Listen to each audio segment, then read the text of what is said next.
not good enough because some countries are still trying, and they're destroying themselves. Those are countries that are really destroying themselves. I hope they get back to fossil fuel, because right now, Chris, whether we like it or not, fossil fuel is the thing that works, and then you can add nuclear with it and other things, but fossil fuel is what works if we're going to fire up those big monster factories.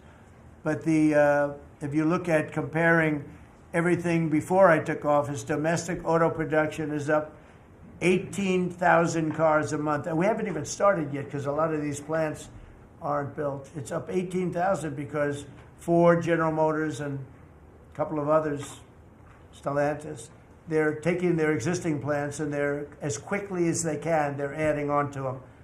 So when their plants open, because they're building big, modern, beautiful auto plants.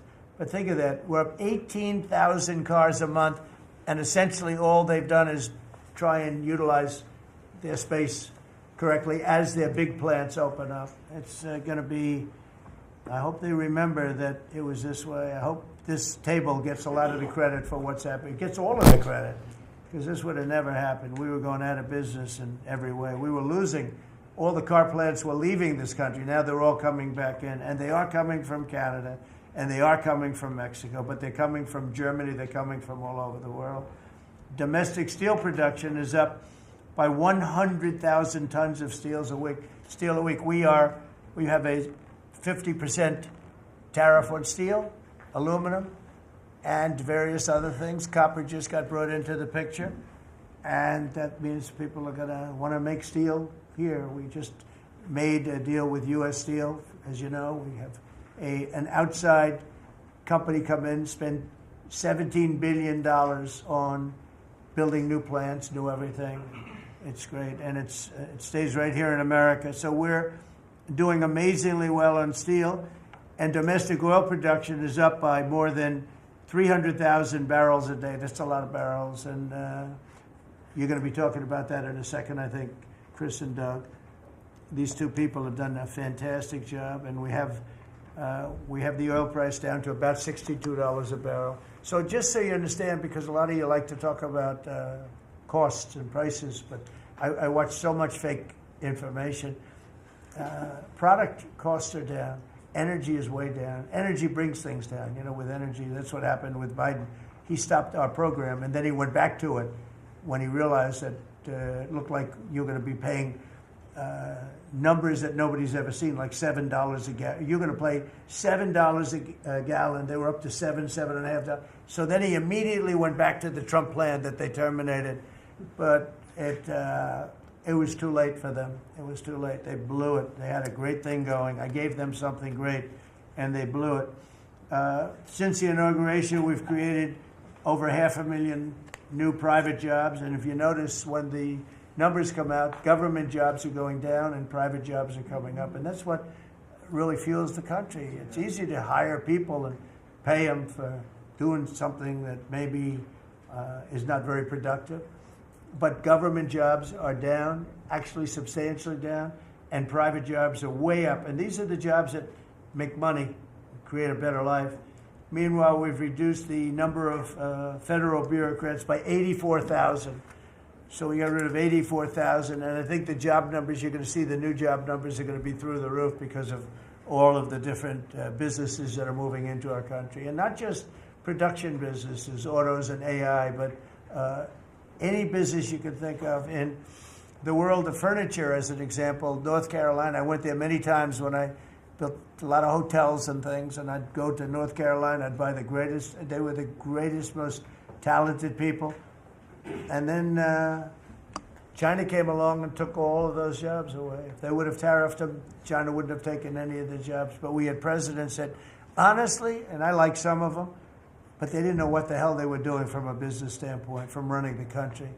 And North Carolina, the most talented woodworkers that you've ever seen. I'd be there and I'd watch them. I'd say, I'd like to have a rail in that chair.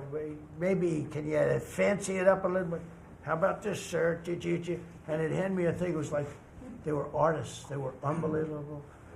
And that business was stolen from us by others, not only China, but by others. All of a sudden, you're ordering your furniture from China. It was not even close to being as good. but they couldn't compete with it. If we would have said costs 100% or 200% tariff, you wouldn't have lost one job. It's so sad. But we're going to rebuild North Carolina furniture and other places, South Carolina too, to a lesser extent. They make furniture. But furniture, we're going to put a very substantial tariff on. We've already announced it. It'll be done pretty quickly.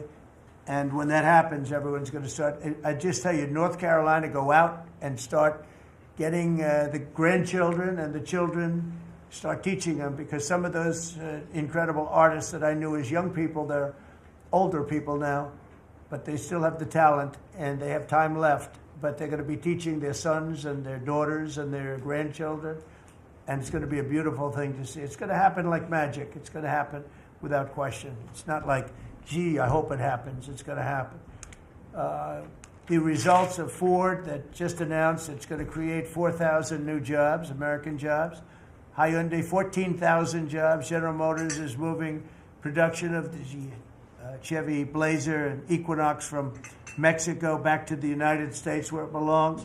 Don't forget, we lost 55% of our auto production over the last 35 years. 55%. We were the auto capital of the world. Like there was nobody even think about challenging us. We lost 55% of it to Mexico, Canada, China, a lot to China, and other countries. And it's all coming back. We will be bigger. A couple of years, we'll be bigger than we ever were. We'll be more dominant. We'll be bigger. We make great product, too. We're starting to make really great product. We're going to be bigger than we ever were. We're going to be at the level that it was when we were the only one that really, we sold to the world. And we're going to be back selling to ourselves and other parts of the world. It's not going to be the same, but it's going to be equally as important as it was in the heyday 30 years ago.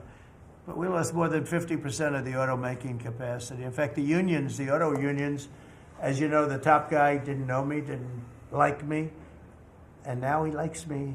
He says, man, I can't believe what Trump has done. But the auto workers voted for me. They understood better than anybody else. The auto workers, the Teamsters voted for me. Teamsters are great. They all voted for me. No Republican has ever gotten the support of the Teamsters and the auto workers. And now the head of the auto workers, I mean, it's so amazing. I watch them on television there. They can't even believe what happened. And I told them all what was going to happen. We secured new market access for American agricultural exports all over the world. Our secretary is doing a great job. Thank you, Brooke. And we have negotiated historic trade deals with the United Kingdom, China, Indonesia, Vietnam, the Philippines, Japan, South Korea, who was here yesterday, and the European Union. Foreign nations are now paying hundreds of billions of dollars straight into our treasury, and numbers that nobody's ever seen before. As you know, we made trade deals with a lot of countries, and many of those countries, just to be able to sit at the table, are paying us hundreds of billions of dollars. We made a trade deal with the European Union. They were rough on us for a long time, and now we have a very good deal. We made that with them. Trillions of dollars is coming into our country. Trillions. Far beyond billions, trillions of dollars. Wouldn't you say, Scott? Yes, sir. And in a short period of time. They have to buy $750 billion worth of our energy product. Energy is great. We have more than anybody else, and we're using it. But the European Union is a done deal, and Japan is done. And, I heard there was a problem with South Korea, but we met yesterday, and they're done. We didn't do anything. We just kept the same deal. He honored the deal. They wanted to see if I don't even want to say it, but they wanted to see if they could do something. But they honored the deal, which is nice. And we cut the previous record-setting trade deficit, I hear just came out. We cut it in half already. We haven't even said, we've only been here really for a few months because, it takes you a little while to fix up the Oval Office and do those things. prepare for the battle, right? So we really only been here for a very short period of time, and we cut the trade deficit in half. Is that right? That's fantastic. I didn't even think we were going to do that. And remember, these are things that are being built. These things are, all these numbers up here, they're not open yet. When they open, you're going to see things happen in the United States that nobody's ever seen before, including our country in its heyday. And I had the greatest economy in the history of our country my first 4 years, despite COVID, which was a very unfortunate situation for the whole world. We did a great job with it, never got the credit for the job we did. Operation Warp Speed, people say, is one of the greatest achievements ever in politics or in the military, because it was almost a military procedure. But everybody, including Putin, said that Operation Warp Speed, what you did with that, nobody can believe it. And we did a great job, but it was a horrible, horrible pall over our country. We had a very dark cloud over the world. That was a very, very bad thing that came out of Wuhan, which I said it came out of Wuhan. That's where it came from. And China suffered greatly, but everybody did. But we did a good job with that, as good as you can possibly do, and we came back, and now we're stronger than ever before. If I didn't win this election, this country was gone. I'm telling you, economically it was gone. None of the things that we're talking about would have happened. The whole world was robbing us blind. Friend and foe. They were stealing our jobs, our money, our factories. They were stealing everything. We would have been a shell. We would have been a bankrupt, broken shell. And that's the way it is, but we're doing just the opposite. Stronger than we've ever been. Last month, in a landmark achievement, I also proudly signed the largest working class tax cuts in American history. So the bill that, I'm not going to use the term great, big, beautiful, that was good for getting it approved, but it's not good for explaining to people what it's all about. It's a massive tax cut for the middle class. It's a massive tax cut for jobs. And it's, I mean, think of it, no tax on tips, no tax on Social Security. So seniors, I don't know how you can vote for anybody else. And, just think of that. And no tax on overtime. So you work overtime, you don't have to pay tax on overtime. That's good. The Democrats don't know what they're going to do. So they have, like, this soundbite. They have all these sound bites. They send it out. I don't know. Some guy sends out a word, and everybody uses it, including the fake news. Some of you are here right now. I'm looking at you. And it's death. They use the word death. No, it's actually life. It's almost like a newborn life. It's not death. That's their soundbite. The bill is death. It's not. We strengthen Social Security. We strengthen Medicare, Medicaid. The job we've done on Social Security is, if the Democrats got in, Social Security is over because the country's going to fail. There won't be any Social Security. And I made that pledge to you. We're going to take care of Social Security, Medicare, Medicaid, and we're doing that in spades because the country is becoming so successful again. And it hasn't been this successful. I think in the end, it will never have been this successful. I don't think it'll even be close with what's happening. Every American is seeing a tax cut as a result of the bill. The average police officer will keep an extra $1,000 a year at least in overtime, and the average waiter or waitress will keep nearly $2,000 extra in the fact that they would have had to pay that kind of money on tips. And I never realized that the government was so strong on that. But waitresses, waiters would tell me that the government would go after them. Like, it was horrible. That's how it all started with me. It just was incredible. And the biggest thing was, again, the $4 trillion that they found. They said, well, that was nice. They should have announced it. I could have told them that. And I don't know. It should be simple. But a lot of people didn't understand it. Actually, a lot of good people didn't understand it. But now they're saying, Trump was right. They'd never seen anything like this. And I don't know what it is, Scott. They didn't understand what we were trying to explain to them was going to happen. Everybody's moving back to the United States because they don't want to pay a tax. If they're not here, they have to pay a tax. And it didn't seem that complicated, but it's working at a level that nobody can imagine. This is working $4 trillion, but that's a big number. It's a number that nobody ever heard of before. But $4 trillion is exciting. But that's nothing compared to what's happening, because these places haven't even opened yet. Some of them haven't even started hiring yet. They're under construction. So it's construction jobs, but it's not the big number, and the big numbers, when they open, they're going to be very successful. It's a revolution. We're also working on things to ensure that the awesome power of artificial intelligence is used to benefit all Americans, including American workers and also American children. In that spirit, our wonderful First Lady has just announced a presidential AI challenge. It's going to be a very good challenge, I can tell you. She's put her heart into it, which will inspire the next generation to stay on the cutting edge of this vital technology. This is the new internet, the new computer, the new television, the new everything, all put together in one. This is why when I show you a picture like that, I show you this. This is a factory superimposed over the island of Manhattan, and you have many of them being built right now all over the country, or soon to start. Some of them have started. This one has actually started. That's in the great state of Louisiana. But the First Lady is working very hard on this, and it's an important initiative. And Melania, when she puts her mind to it, nobody can do better. There's nobody. So every young person should go to ai.gov to learn more, ai.gov to learn more. And you'll see it's a great challenge. I think it's going to be a very modern kind of a challenge that involves AI, which is very exciting to people. So I want to thank her, raise a lot of money for children. We're putting America first, and we're going to be putting the American worker first. And, the Republican Party has picked up 4 million new people, 4 million. The Democrats have lost 2.5 million. Other than that, they're extremely happy. They're very depressed.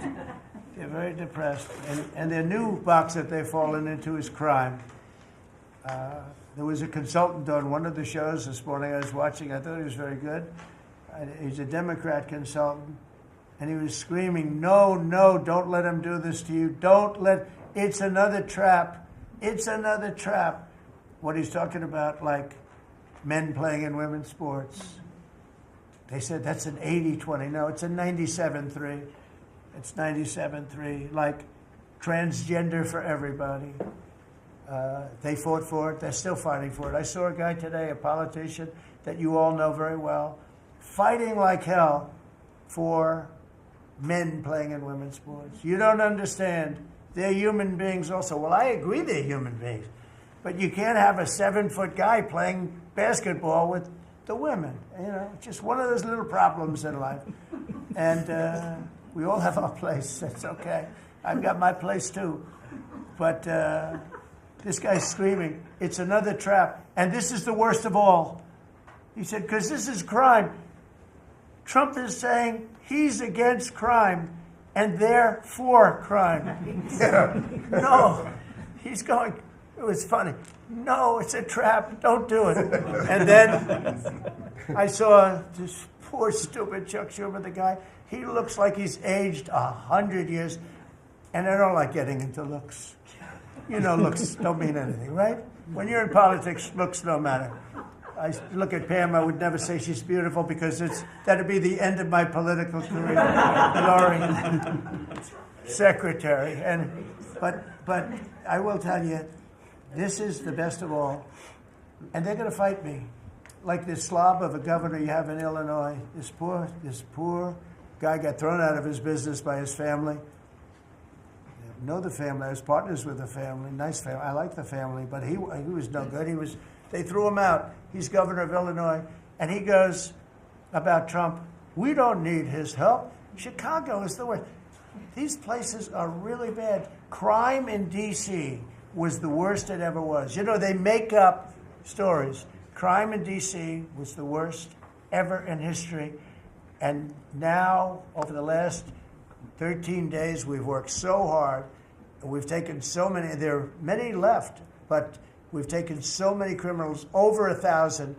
I watched a man from Maryland who said to me, sir, you're the greatest president. You're doing an unbelievable job. What a great job. Governor Moore, has anyone heard of him? Mm-hmm. He's another hopeful for president. I don't think so. But I met him, and I didn't realize it was on camera. Did you see they caught him on camera? I was at a game, I don't know, like the Army-Navy game or something. And I met him in a hallway. And as usual, you do your job very well. One of these great cameramen had it on tape. But I met this gentleman. I never met him before. Sir, you're doing a great job. You're doing an unbelievable job. Thank you very much. But then he goes on television and says, oh, Trump is a dictator. He's a dictator. And a lot of people have so the line is that I'm a dictator, but I stop crime. So a lot of people say, you know, if that's the case, I'd rather have a dictator. But I'm not a dictator. I just know how to stop crime. And you would think that Illinois would have such a problem with crime, such a bad governor. He should be calling me, and he should be saying, could you send over the troops, please? It's out of control. It's out of control. In New York, it's out of control. Not as bad as Illinois, by the way. Not even close. In California, you would have not had the Olympics had I not sent in the troops. We sent in the National Guard. They did a fantastic job. We have the Olympics. We have the World Cup coming. I got them in my first term, and I was really sad because I said, oh, boy, I got them, and I won't be president. And little things happen. Thank you, God. Thank you. Little things happen. Think of it. You could ask Johnny. Johnny would tell you he's the head of World Cup. He's a great guy, too, great commissioner. But he's the head of the World Cup. He said, Trump is the only reason we're doing this. And the sad part is that I was not going to have it. I would have to be, probably I wouldn't have even been invited to the game, depending on who's president, right?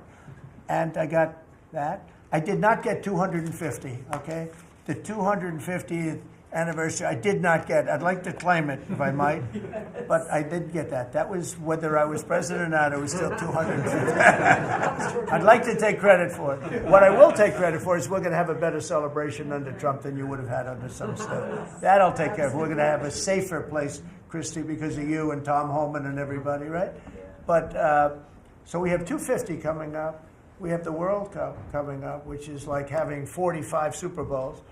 And we have the Olympics coming up. So we're going to have a very exciting 3.5 years remaining. We're going to have a very exciting, it's going to be done properly. So I just want to tell you, our country's in incredible shape. Our military is strong and powerful and respected.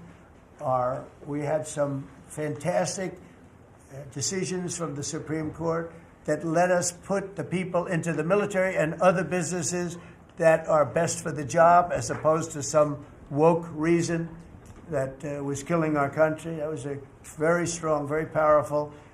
You can now go into a company based on your ability, as opposed to being forced in based on some factor that cannot make our country great. That was a big decision, very, very big decision. And we've had a lot of great decisions, and we've all made some great decisions sitting around this table. I want to thank Scott. Unbelievable what's happening financially with you and Howard. And Vice President's involved in everything, and he's been great. And Marco has been really, I think you're born for this job. I don't think you should ever run for another office. I don't think you should, really. You're so good at this. He is so good. And everybody likes him, everybody likes him. But everybody, much more importantly than I think you would say, is respect. They respect Marco.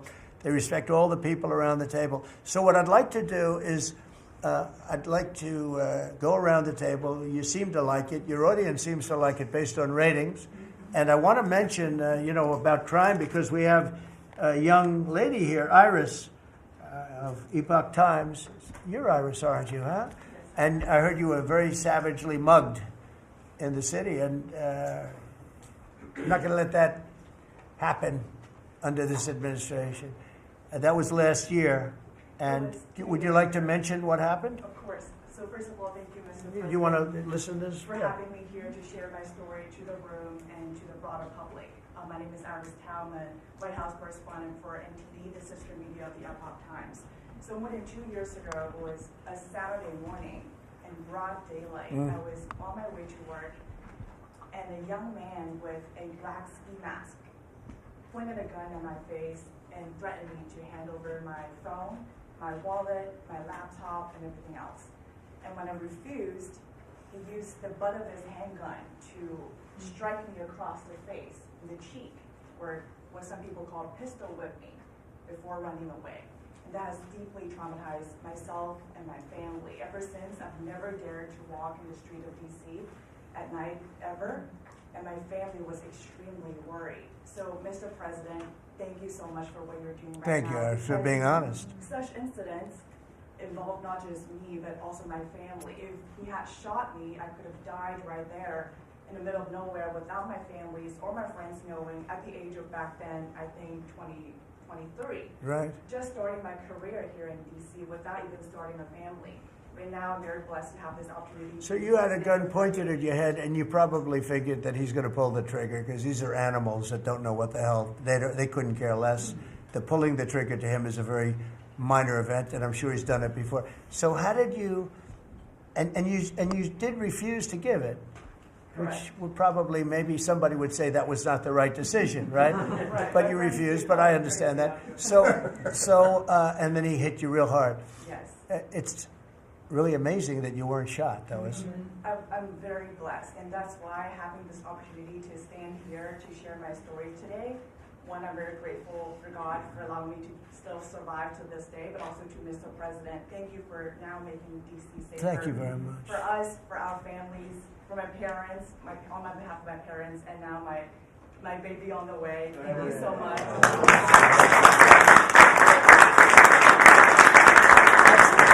And there are other reporters and journalists, good people, and you don't have to say it, but that have also been attacked violently.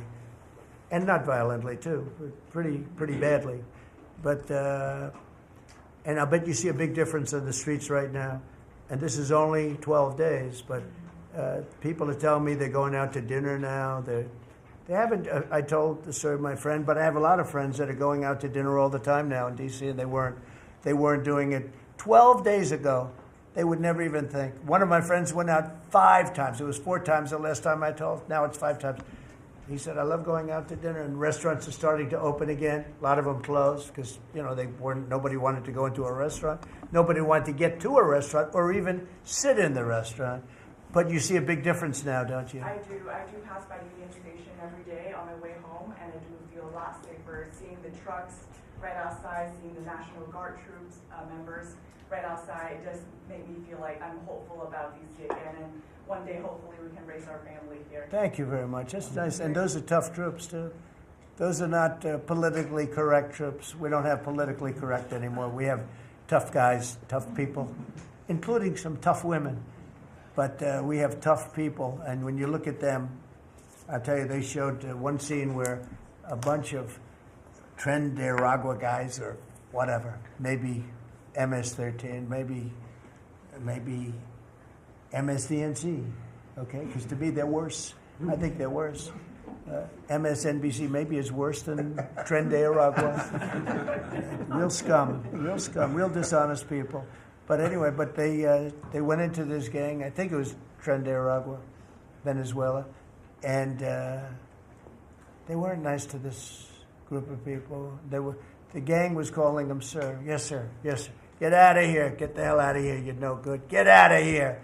And yes, sir. Yes, sir. Yes. These are people that beat up people all day long, and they're calling these soldiers. That's what they are. They're real soldiers. There's no games. I said, you don't have to be politically correct. And you know the way they used to spit in the face of the soldiers, with the soldiers standing like this, and you'd have some guy or some woman sometimes screaming at them from 1 inch away. They're standing there, and they're told you cannot do anything, and they start spitting, actually spitting in their face. And I said, you spit, we hit. And they're totally authorized to do that, all of those things. But your story is great, and there are other stories here, but they don't have to tell them. But some people are ashamed to tell them. They don't want to tell them. But it was like a jungle, and it's not a jungle anymore. And it's going to get so good that this will be the safest capital there is. It'll be one of the safest places in our nation, anywhere. And right now it's one of the most unsafe places, but not now. 12 days ago, it was the most unsafe place in our nation. And they have to stop issuing false crime numbers because, I heard the mayor, and I like the mayor, fine. I don't care if I like her or not. If she did her job, I wish she were a horrible person who did her job. But she's probably nice, I guess. I don't care. I want her to do a job. but they issue false numbers. She said, crime is down, before we got, now they can say crime is down. Crime is very much down. But what they did is they issued numbers. It's the best in 30 years. Not the best. It's the worst.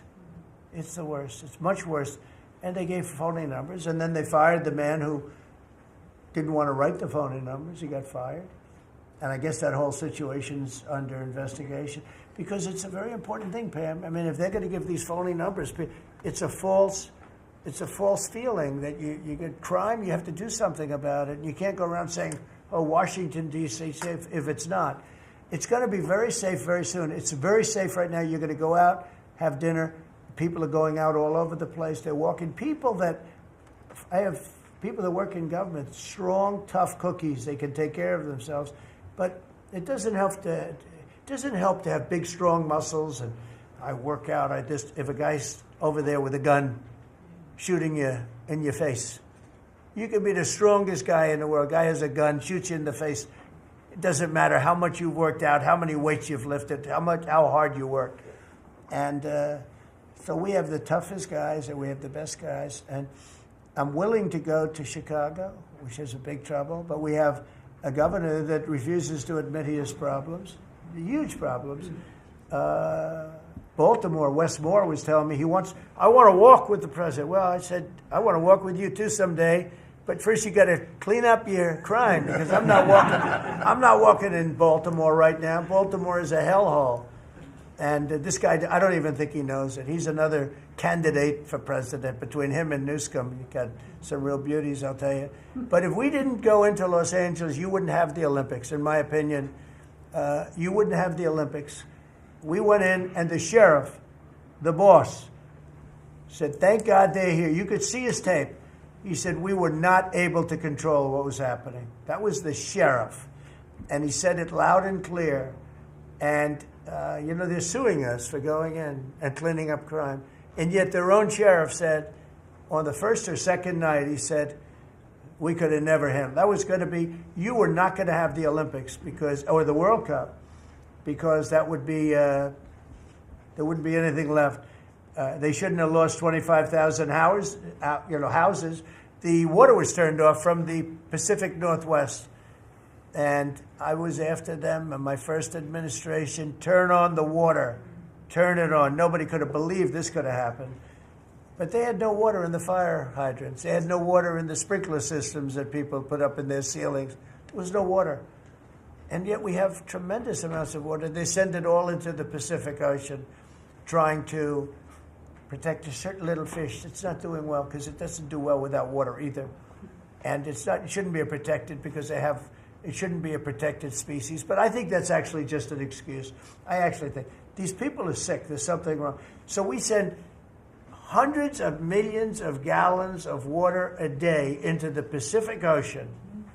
They turn a valve, and the valve heads out, and we turn the valve back. I actually had to do it using force. We turned the valve back, and now they have water, but not as much as they should have, because they should. And I'm telling Gavin Newsom by this conversation right now, turn the rest of the water on. Turn it on. So things are done that are so sad in this country. Lack of common sense. I like to say the Republican Party is the party with common sense. We're smart, we're sharp, we're this to that. They're smart, but they're radical left people. And they can't help it. They're very smart, but they're radical left, and they're destroying our country. But they're not going to destroy it anymore. So we picked up millions of people in the Republican Party. They lost millions of people. And I think we're going to do very well in the midterms. And I just want to say one other thing, and that's medicine. The cost of medicine all over the world is much cheaper than the United States because for years the world pushed us around, including our friends. And you go to Germany, you go to England, you go to different places, and you go to a store, and it's sometimes 10% of what we pay in the United States because they said, nope, we're not paying any more. You charge the United States. This went on for 25, 30 years. And I invoked favored nations. I said, I want to pay the same as they're paying. And Bobby Kennedy is doing a good job, and Dr. Oz is doing a good job. And I asked them, I mean, other than the basics that they're doing on autism and other things, which we got to solve that problem because it's crazy what's happening, it's out of hand. But this is the most important thing that can be done is favored nations, Bobby. And we're not talking about a 25% cut or 50. We're talking about a 1,500% cut. Because people go to Europe to buy drugs and they come back with drugs, prescription drugs, normal, not, I don't mean the bad drugs, I mean prescription drugs. Because you can buy them for 10%, 15%, 20% of what. So they're going to go up in price. And I told the countries, and I get along good with all of them. I mean, you could ask any, I get along good with all of them. But I said, you know, I told them, I said, you're going to go up a little bit because it's the world. It's the world. So more people in the world than we have. We're going to go down a lot, and they're going to go up a little. And it's called equalization. We're going to have equalization. So we pay the same price as the lowest drug sold anywhere in the world. And I think, Bobby, that's going to happen pretty soon. The companies are ready for it. They had to go for years. I was with a very great gentleman from Eli Lilly. I think he's an incredible executive. I mean, I'll mention the company and I'll mention him because we had this argument my first term, and then we had it in my second term. In my second term, I wouldn't stop until I won the point, and he threw up his hands. He says, you're right, I can no longer defend it. I can no longer defend that a pill that's made by Johnson & Johnson in a factory, in the same factory in the United States versus a place in Europe or other places, including Canada, by the way, you could buy it for 10% or 15% or 20%, the cost of what we're paying. Well, we'd pay 5, 6, 7 times more money. He said, it's the hardest part of my job, defending that. I'm not going to do it anymore. I'm saying that we have to get down to business. And that's a great company. He's done a great job, and I appreciated it. And it really broke the ice because they were sending, well, we have to do research and development. Well, you have to do it for Germany and all these other countries, too. Well, they think the United States should bear it. I mean, I heard this stuff and I finally said, it's over. Now, you have to have somebody that can get these countries to do it. I told them, if you don't do it, we're going to charge you a 25% tariff on everything you send into our country. That's much more money than what we're talking about. Then we have to get the drug companies to do it, and they'll do it because we have tremendous power over the drug companies, too. So we're going to get it done. I just hope we get it done fast, Bobby, because this thing should go fast. But we're going to get the cost of medicine is going to be 1,000%. Think of that. Not 2%. And I just tell this last story. When I was in my first term, in my last year, I was so proud of myself because drug prices went down for the first time in 28 years under my administration. You know how much it went down? 1/4%. And I was so proud of that. And I held a news conference. I think you'll be able to find it, congratulating myself and my administration because for the first time in 28 years, drug prices went down 1/4%. That is tiny, but it still went down. And I thought it was great. And then I realized, you know, it's a very complicated business and formula. You got to be very smart. I said, we're really getting ripped off by the whole world. The whole world is ripping us off. And what happened is I got on this kick. And I got the drug companies to agree. And I got countries to agree. And they're not agreeing because they think I'm a nice person. They're agreeing because I will put charges and costs and tariffs onto them that will be many times more than what they're going to be paying. So the companies are there and the countries are there. And we got to get it done, Bobby. We got to get it done. And we're going to have the biggest price of it. Now, that's going to lower Social Security, Medicare. This is going to lower everything because drugs go for everything. It's going to have the biggest impact, I think, of anything that can possibly be done. But your costs are going to be going down for medicine, for prescription drugs, will be going down at levels that nobody ever thought possible. And that's going to happen in a matter of a very short period of time. And we're all set with the countries, and we're all set with the companies. That's all you need, the two. And the middleman gets cut out. under this scenario, the middleman doesn't exist anymore. That was the other thing. They always blamed the middleman. I said, who are the middlemen? Nobody knew who the middleman was. You know, That's right. they had the most complex formula. It was genius, but they didn't get away with it. So I'm counting on Bobby. Do you want to start, Bobby? Maybe we'll start with you. You can start with that and then go on to what we're talking about. We are deep into MFN negotiations, most favored nation status negotiations with 14 companies. Howard Lutnick is a breath of fresh air, and I think he's going to help us get across the finish line with the leverage that we have from tariffs. They're smart. Don't let them get away with it, Howard. Well, the combination of Bobby's MFN and the 232 pharmaceuticals, which we launched together, Right. when you put those two together, it really gives Bobby the tools to go execute your plan. So I'm supporting Bobby as he executes his plan. Good. Right? Yes. And this cabinet meeting is supposed to be about working Americans and bringing jobs back to this country, and particularly rural America. And I want to mention the big, beautiful bill. Right now, we spend 7% of Medicaid dollars on rural hospitals. So they're getting the short end of the stick. It's about $19 billion a year. Under the Rural Transformation Program, we give them an extra $10 billion a year. So we're raising an infusion of cash to rural hospitals and rural communities by 50%.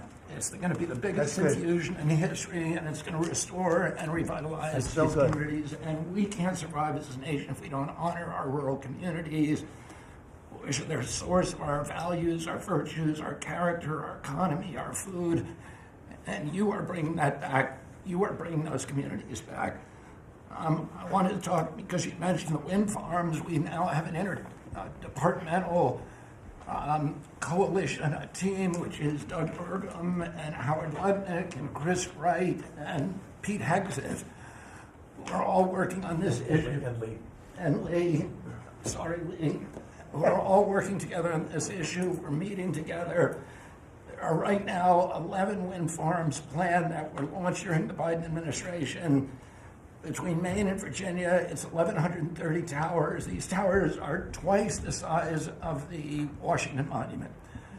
The blades on them They're are massive. It's so crazy. the Go ahead. blades are 350 feet long, one blade. One of these blades blew up on Nantucket last summer, and the water was filled with shards of glass, of sharp glass, so it's dangerous to swim. They had to close the beaches, but they have indemnified themselves so the local communities can't sue them. None of these projects are bonded. If you build an oil derrick in the Gulf, you got to put a bond down. There's no bond for dismantling them, and that's one of the tools that Doug is now using to challenge some of these projects. None of the cost of energy from these projects is 39 cents a kilowatt hour. The average cost in this country is 17 cents per kilowatt hour. And natural gas is 3 cents. Right. So it is the most expensive energy. I've been representing commercial fishermen for 40 years. They are so excited about what you're doing, Mr. President, because their fisheries are being wiped out. As soon as they begin construction, the groundfish fisheries just disappear. The fish leave the area. They've killed 160 whales in the last 2 years. So they're wiping out the whale population, the Atlantic whale population, the big whales, the minkies, the gray whale, or the humpback whales, the right whales. And you are going to save the whales on the East Coast because of this. And you're going to save these economies that are based upon commercial fishing. I'll say one other thing about fishing. We are now, the South Asian nations are now dumping shrimp on our country. The shrimp is heavily contaminated. We just stopped a shipment that was contaminated with cesium-157, which is radioactive. They're farming these shrimps, and they use bactericides and antibiotics and all kinds of chemicals, and the shrimp are so contaminated that the European nations won't take them, so they're dumping them all here, and they're putting out of business. We have the most sustainable, highly regulated fishery in the world. What our fishermen do is a good thing. And all the trawlers in the Gulf and Alaska are being shut down because we're getting shrimp dumped here. So we have now increased FDA inspections of shrimp to make sure that Americans are not buying and eating contaminated shrimp and putting our shrimpers out of business. I talked just very briefly, we have an historic agreement on pre-authorization.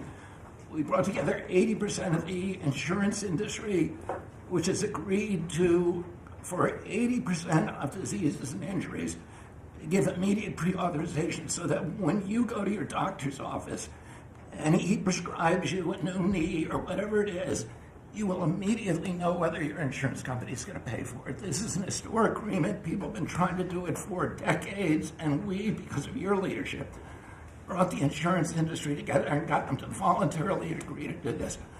Similarly, we've made another historic agreement with personal health records. The 60 biggest tech companies in our country have all agreed to allow Americans for the first time access to their personal data, which they own, which these companies have been monetizing without permission. You're going to be able to see by next year all of your health records on your cell phone. It's going to save lives. It is going to fuel an infusion of technology into that space where people can access those records. They can compare their diet to what they personally need, and we'll have personalized medicine. We are doing price transparency. You passed this during your first term, and then the Biden administration refused to enforce it.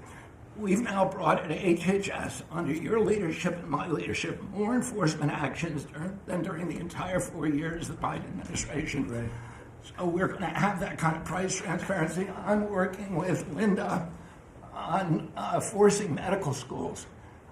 And the MCATs, the people who administer the MCATs, the people who do accreditations, to put nutrition into medical school education. Right now, 25% of the doctors in this country do not feel competent to give nutritional advice. 70% of diabetes cases can be reversed or ended if you just change people's diets. And the doctors don't know how to advise it. They only know how to prescribe the drugs. We're going to change that. So if you come out of a medical school under the Trump administration, you are going to know about diet. And then finally, most importantly, the Pete and Bobby Challenge. I want to give an update. Pete got, or I got 5 minutes and 48. It's 100 push-ups, 50 pull-ups, and you try to do it within 10 minutes. I got 5 minutes and 48 seconds. Pete beat me. I'm still bitter at that. 5 minutes and 25. The cabinet leader is Scott Turner. You beat me. Your arm. You got 5 minutes and 15 seconds. I'm waiting for reports from the rest of the cabinet. The only exemptions currently existing is if you can hit a 50 administer, which President Trump did with Bryce and DeChambeau, so he's the only one exempt in this room. That's great, Bobby. Bobby, autism, if I could, I don't want to go too long because we have a lot of people, but the autism is such a tremendous horror show, what's happening in our country and some other countries, but mostly our country. How are you doing on that? We are doing very well. We will have announcements as promised in September. We're finding certain interventions now that are clearly, almost certainly causing autism. And we're going to be able to address those in September. It's such a big day. I'm looking forward to that day because there's something wrong when you see the kind of numbers that you have today versus 20 years ago. And those numbers, what are those numbers, Bob?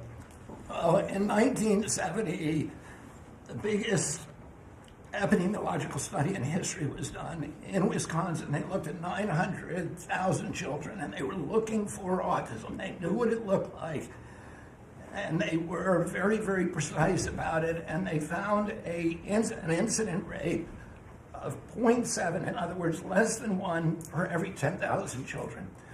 Today, our most recent numbers are 1 in every 31 kids. It's probably actually much worse than that because California, which has the best collection system, is reporting 1 out of every 19 children, American children, has autism, 1 in every 12.5 boys.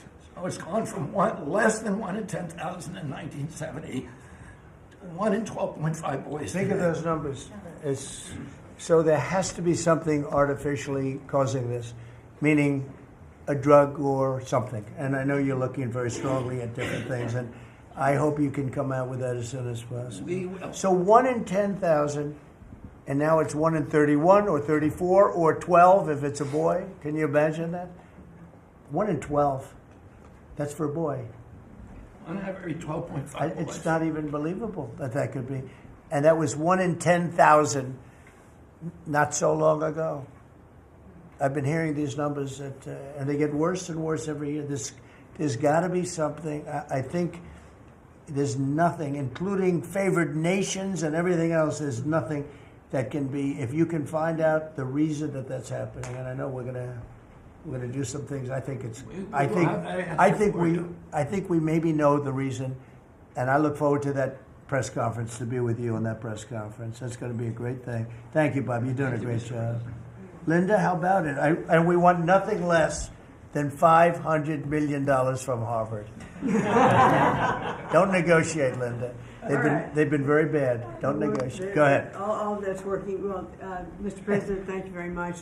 Since we are focusing today on Labor Day, and I know that Kelly and Lori are both going to echo some of the things that I'll say as well, we are really focusing, on our workforce. But what I'm finding with great joy around the country is that states really are being innovative and working more with middle schools and with high schools to make sure that we are having hands-on learning. There are pathways to jobs that are happening now. And if we see more and more of our community colleges working with our middle schools and our high schools, so that high school students are graduating not only with a diploma, but a certificate that they have worked with, perhaps with a Toyota or another company that is coming in, public-private partnerships.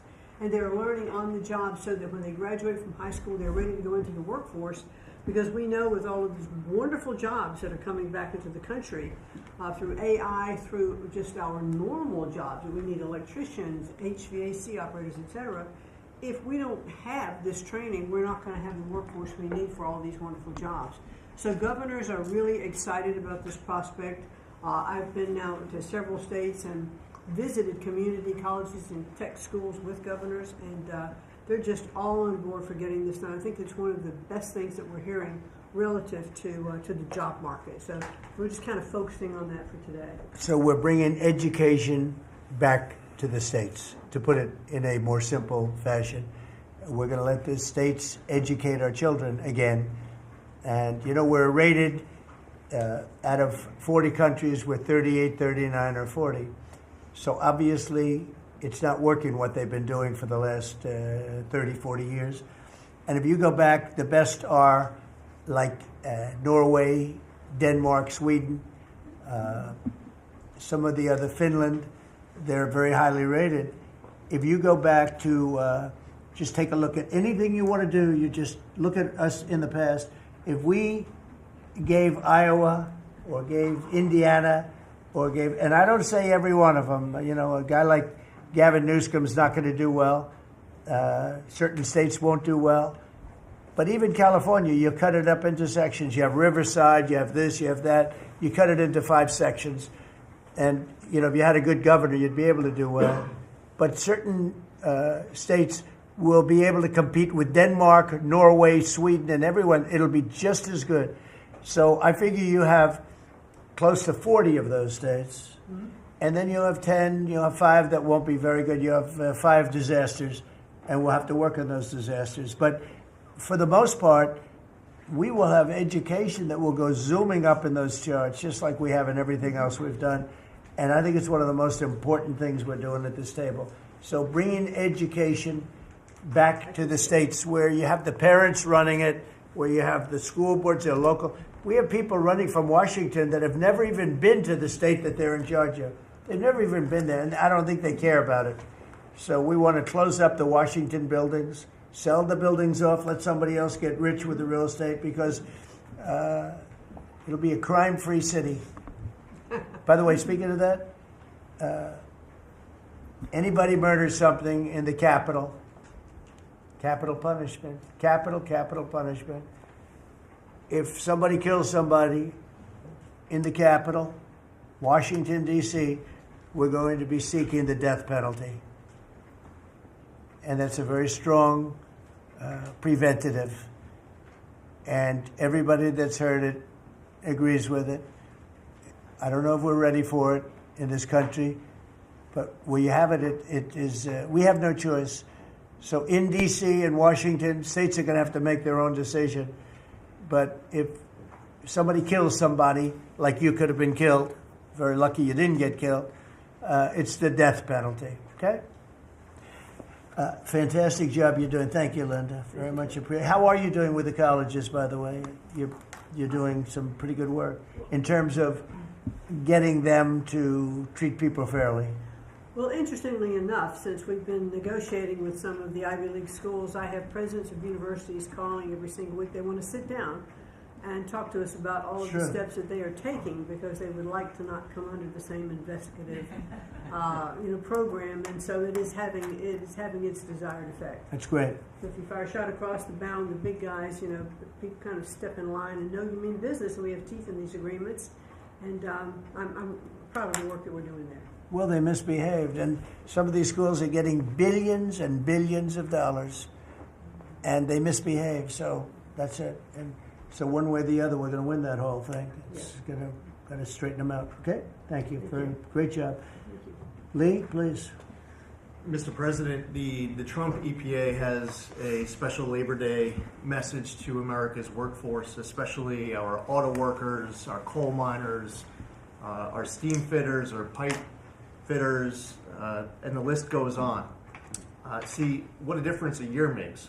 A year ago, the way that the Environmental Protection Agency was operating, the choice was made to protect the environment. We would have to strangulate the economy. That's the way that the EPA operated for years. There was a binary choice. We had to choose one or the other. The Trump EPA completely rejects that. See, we choose to protect the environment and grow the economy. And a very special shout out to Russ Vogt and his team at the Office of Management and Budget. We give him a lot of work. He's happy to do it. Dozens of different deregulatory actions. We just announced a proposed rescission of the 2009 Obama EPA endangerment finding, all of the light, medium, and heavy-duty vehicle regulations that followed. It is the single largest deregulatory action in the history of the United States government. And when you add up the dozens of different actions that we have announced and that we're working through, in one agency in 1 year, we'll do more deregulation than entire federal governments have done across all agencies, across entire presidencies. And what we are accomplishing would not be possible if not for the support of the rest of this team you've assembled around this table. The well-oiled, well-wired machine at the White House, led by Susie Wiles, and the DCOSP, the policy shop, led by Stephen Miller, they have been amazing to work with. I was just in Iowa with Administrator Loeffler, who made an announcement with Secretary Rollins to reverse the deratement on diesel exhaust fluid systems. Mr. President, you said you wanted water flowing faster. Working with the Secretary of Energy, we've done our part to do that, to get gas cans flowing faster, to stop that annoying start-stop feature in vehicles.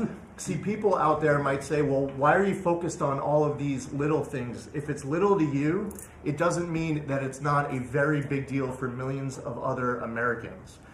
The charge was clear when you called me in November and you asked me to do this job. Clean air, land, and water for all Americans. Unleash energy dominance.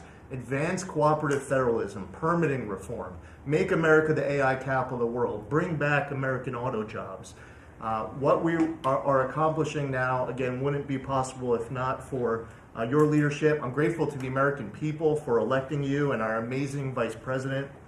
I was just in Mexico City announcing and signing on behalf of the Trump administration an agreement with Mexico for a permanent solution for the Tijuana River sewage crisis, which you have been so outspoken and passionate about in our conversations. It would not be possible if not for Secretary Rubio, Deputy Secretary Landau, U.S. Ambassador to Mexico Johnson.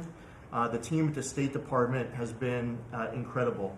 The work with the NEDC on permitting, to be able to get new pipelines built, to get new factories started. The list, it's amazing. You know, somebody out there might not realize the relationship between the Environmental Protection Agency and the Department of Defense. The amount of work with Secretary Hegseth and the Army Corps, from responding to the LA wildfires, to getting more water flowing in California, which is also something that Secretary Burgum is involved with, to helping the farmers, the ranchers and landowners to revise the waters of the United States definition so they don't have to go hire an attorney or consultant to tell them whether or not a water on their property is subject to federal regulation.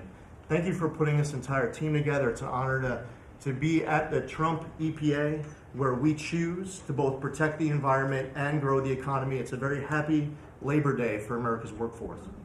And Lee, in Los Angeles, if you could, because of the fires, Lee was there, and as you know, we have very strict federal rules having to do with the rebuilding of those houses. And Lee was able to get the approvals done for everybody immediately. It was so fast, nobody could believe it. And the mayor and the governor still haven't gotten their approvals. And they're going to have riots out there for that reason. These are great homeowners. They want to build their house. They can't get approved because you have the mayor, Bass, who has no idea what she's doing. And you have a governor who is just such a bad governor. And the people are unable to build their house. The toughest permit to get was the federal permit by far. And yet he got them all in a short period of time after the fire. How long did it take?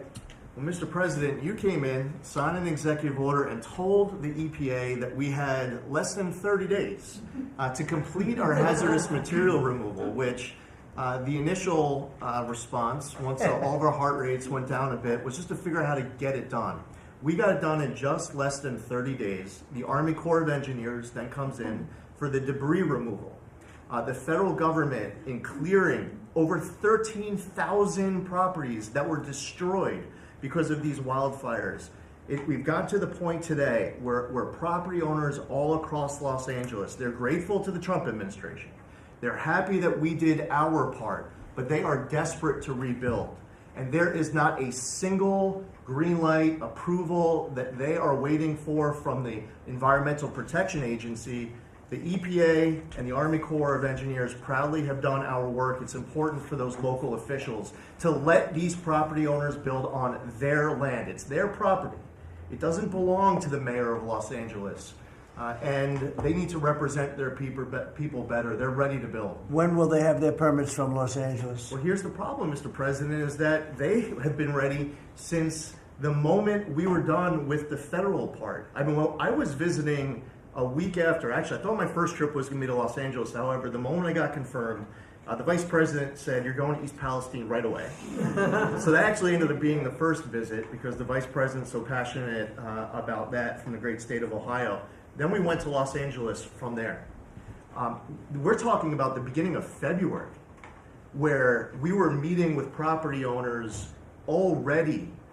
They were already all set up. They had the contractors. It was the beginning of February, and they were waiting for green lights from Los Angeles to be able to go onto their property and start rebuilding.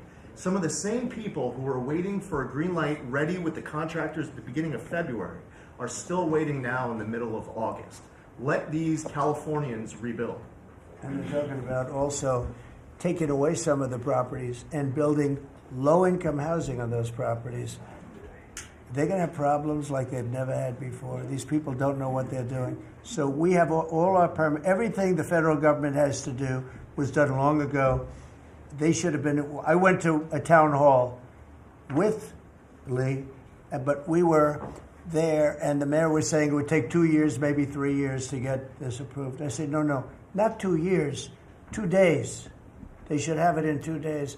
And I toured the site, and I met 100 homeowners, all standing in front of their site a couple of days after the fire, and they were ready to go right then. They wanted to just build right then.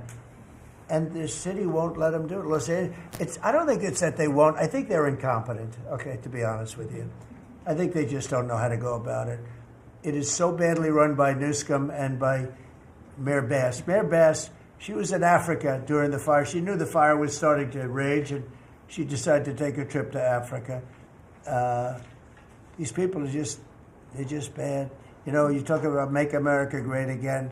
They could never make America great again, but we are doing that.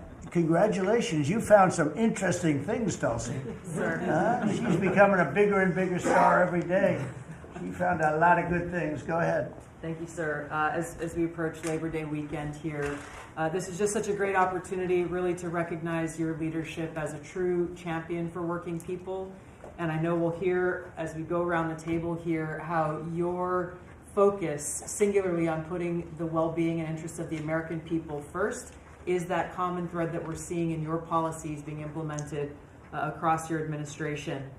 For ODNI, number one, our focus is and must always be making sure that our intelligence community is focused on our mission, keeping the American people safe, secure, and free.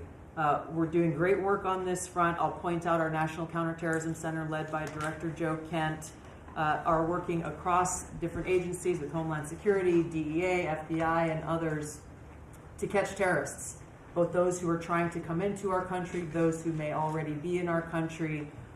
They are finding the worst of the cartel bosses and making sure that they're not able to continue to wreak havoc and terror in our communities. Secondly, Mr. President, you have charged me with the mission of finding the truth and telling the truth to the American people. And we've exposed some of the worst examples of the weaponization of intelligence in the last several weeks. I will continue down that mission and that path wherever it leads. Transparency, telling the truth is what will drive true accountability for the American people who deserve nothing less. And lastly, Mr. President, all of us are charged with being good stewards of taxpayer dollars. I've gone through a reorganization for ODNI that we've announced in the last week. We've cut nearly half of redundant, unnecessary functions within ODNI, saving taxpayers over $700 million a year. We will continue focusing on our core mission in keeping the American people safe, and appreciate your leadership and your focus on this most critical task.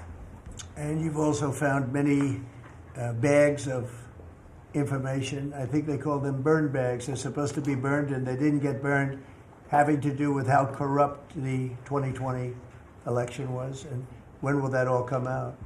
Mr. President, I will be the first to brief you once we have that information collected. But you're right, we are finding documents literally tucked away in the back of safes in random offices in these bags and in other areas, which again speaks to the intent of those who are trying to hide the truth from the American people and trying to cover up the politicization that was led by people like John Brennan and James Clapper and others that have caused really immeasurable harm to the American people and to our country.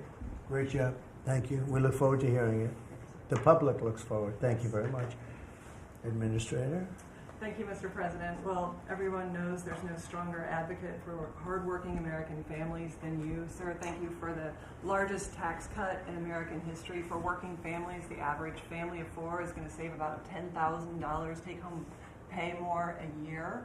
And what we're seeing is an increase in the child tax credit, the increase in the standard deduction. Hardworking families are going to benefit from this bill, and small businesses. There's no bigger beneficiary than Main Street, because small business makes up 99% of all businesses in this country. I've traveled to nearly half of our states, 24 unique states. I've made 40 state visits. In fact, I was with our great vice president at a small business manufacturer in Georgia last week. I was with a trucking company in Ohio. I was in Michigan at a motorcycle manufacturer. The return of Made in America is going to be driven by small businesses, because 98% of all of our manufacturers in America are small and medium businesses, 600,000 factories that employ 5 million people. And as Secretary McMahon mentioned, this work-based learning that is going on in professional and trade schools is real. I've visited them from Utah to Maine to Georgia and seen this revolution in education happening. So small businesses need skilled labor. Now that you solve for inflation, for the taxes, every Democrat voted for a $4 trillion tax increase on the backs of hardworking Americans. And so you prevented that. And now we've got fair trade. And thanks to Administrator Zeldin, we're seeing deregulation. I mean, this diesel exhaust fluid crushed farmers and construction and other heavy industry. So rolling that back makes a real difference for small business. And your domestic economic agenda is amplified through small businesses, which is why small business optimism is above its 53-year average, finally. And so Main Street appreciates it. What Main Street wants now is a rate cut. They feel burdened by high interest rates. They would grow higher and expand more if they could, but the interest rates are really hurting them.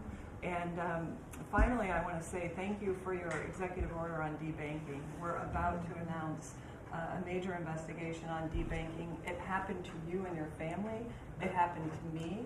It happened to thousands and thousands of Americans. And unfortunately, disproportionately on those that had conservative values, on Christians, on pro-life, on 2A businesses. And so we're going to be talking to the banks about that. The SBA operates the largest government business loan program in the federal government. We have a network of 5,000 banks. So we're going to be making sure that that never happens to anyone again. Great job. You're doing a great job. Thank you very much. Christy? Well, Mr. President, first of all, thank you for the opportunity to work for you. And you committed when you ran for president to make America safe again. And today, the average family and individual that lives in this country is safer than they've been in years because of what you've done. We've got 3 months in a row now with 0 illegal aliens coming into this country. And I want to thank Pete and the Department of Defense for all of their help. They're down at the border with us still, helping us keep that border secure and make sure we know who's coming into this country. You've arrested and brought to justice hundreds of thousands of illegal aliens, of criminals that have perpetuated violence against American people. Sir, you've had 1.6 million people voluntarily go home to their home countries that were here in this country illegally. Because of your strong message and you enforcing the law, they decided to go home on their own so that they could come back the right way someday and be American citizens. But what I think is one of the most remarkable statistics is that under Joe Biden's administration, 88% of new jobs went to foreign-born individuals. Under your administration, 2.5 Americans have jobs today that they didn't under the previous administration. And they have those jobs because you created opportunities. You made this country safe. You opened up the economy. You enforced the law. Now people can get up and provide for their families and go to work every day and be confident in that. And the last thing I would say is that it's incredibly important to know that every one of those illegal aliens that has gone home, they were costing us about $8,700 to $9,000 a piece in what they were taking out of our social programs, out of Social Security. You've saved this country billions of dollars, about $15 billion, just in what those illegal aliens were costing us in social programs. I've cut over 450 different contracts at the Department of Homeland Security. We're getting rid of corrupt ones that were not efficient for taxpayers, weren't focused on our mission of keeping us safe. And we've also renegotiated and brought in our biggest vendors that said you have to do better. And we've saved the taxpayers over $13 billion doing that as well. So we're continuing to be accountable to taxpayer dollars, but sir, focused on doing the mission of what you've committed, and that's to keep us safe and to make sure we put Americans first. Well, great job, and great job on the border. We had millions and millions of people coming in. To think 3 months in a row, 0. Incredible. That's some job. Thank Tom and everybody, and Pete, good job. Not surprised. Thank you very much. Chris, please. Chris. Sorry about that, Mr. President. Like Secretary Noem, I'm thrilled to be here to work with you on the simple platform you were elected on, which was to bring back the American dream, to bring jobs and opportunity for families across the country and to lower their costs so they can live their lives and expand the choices they have. You led off today talking about gasoline prices. I'll throw in diesel. If you correct for inflation, they're at multi-decade lows. This is a huge expense. This is a huge constraint on people's lives. We should celebrate that. Natural gas has become our main industrial fuel powering factories around the country. Natural gas prices are quite low in this country, and they're lower than in any country in the world. The reason for that is the United States produces 2 times more natural gas than the second largest natural gas producer in the world, and 4 times more natural gas than the number 3 and number 4 producers in the world. So you've opened up American opportunity and energy together with the work of Secretary Burgum, Administrator Zeldin, Secretary Lutnick, Secretary Rawlins. You know, we've made it easy to produce energy in America again, and those benefits are flowing. I could go on about this stuff forever, but let me talk about one specific area of energy, electricity. That's in the front of people's minds. When the day you were inaugurated, we get hold of all the data. We can look at the resource plans of utilities across the country. What you inherited when you arrived was a plan over the next 5 years to close 100 gigawatts of reliable electric generation. So that's 100 large power plants. Now that was offset with a plan to build 22 gigawatts of reliable electricity generation. Their plan was to close more than 4 times as much electricity generating capacity as they were going to build in that 5-year period. How do we lead the world in artificial intelligence if we're shrinking our supply of reliable electricity? How do we reshore steel and aluminum and automobiles and semiconductors and all those jobs Americans want back in our country when we're degrading and shrinking our energy system? We were going to hand that leadership to China in artificial intelligence, not just to our economic loss, but to our huge national security loss. Your team around this table, and almost everyone around this table is involved in it, is just to completely pivot dramatically.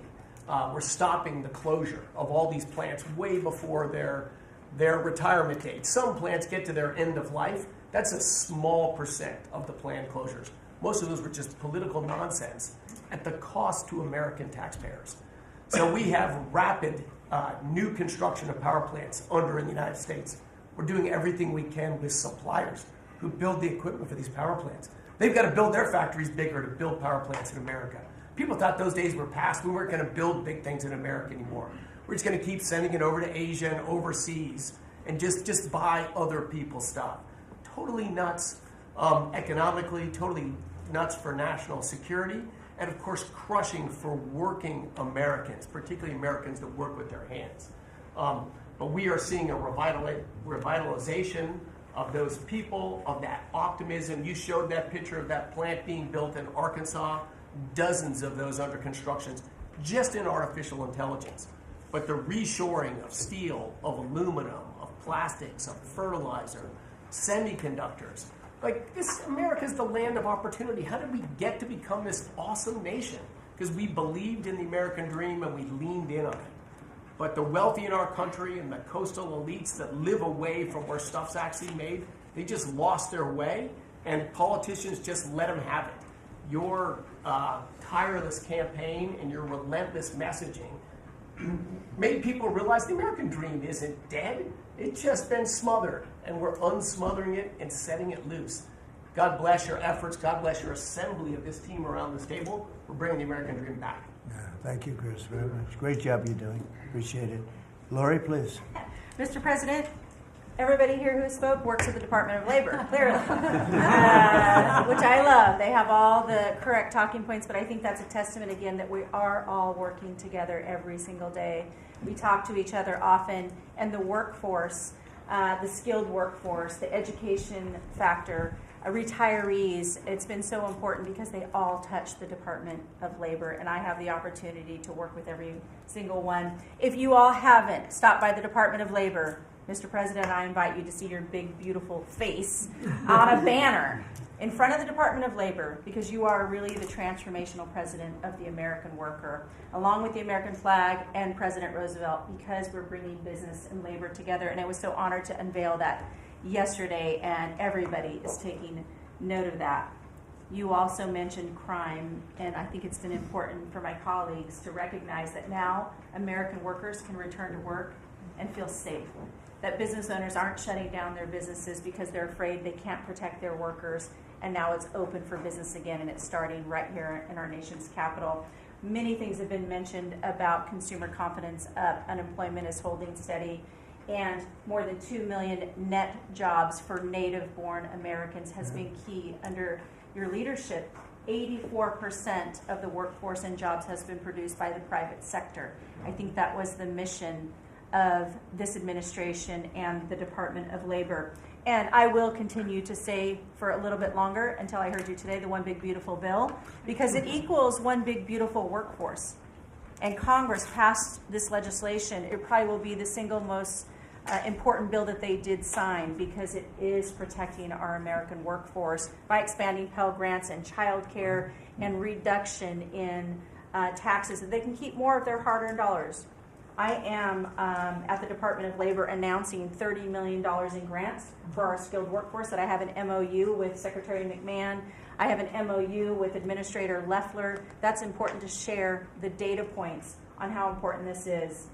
In June, we awarded nearly $84 million in grants for the capacity of what?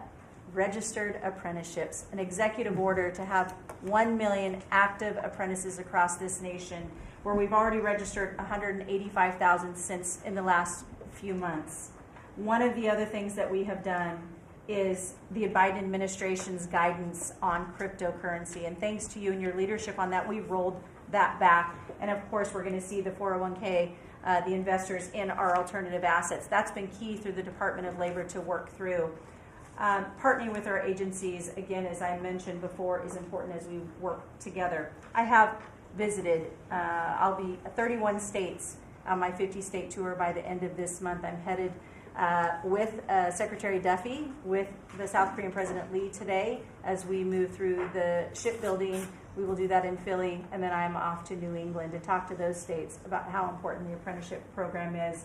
But while I visited Hexel in Salt Lake City, 100% domestic carbon fiber for the Department of Defense as they produce. They are announcing another $1 billion investment per your executive order on advanced manufacturing. So it is working. Everything that you have been saying since you were elected and since we all can put into play has been working. Ohio, McDonald's is investing 375,000 new jobs. The shrimpers, I visited as well, and they need our help in protecting that industry for our American fishermen and shrimpers. In Minnesota, I toured Cambria. When we're talking about quartz countertops, all made in America. And again, in Oregon, where we are expecting a crackdown. Thank you for what you are doing with your agents on ICE, and thank you for the prosecution that I hope you will come to Portland, Oregon, and crack down. But while there are still good people, I was able to visit Buckeye Pacific, really a trading floor for the timber industry. So we still want to focus on great, hardworking American businesses. Mr. President, I couldn't be more excited to ring in Labor Day in Erie, Pennsylvania for the Labor Day Parade. I will be there to welcome it.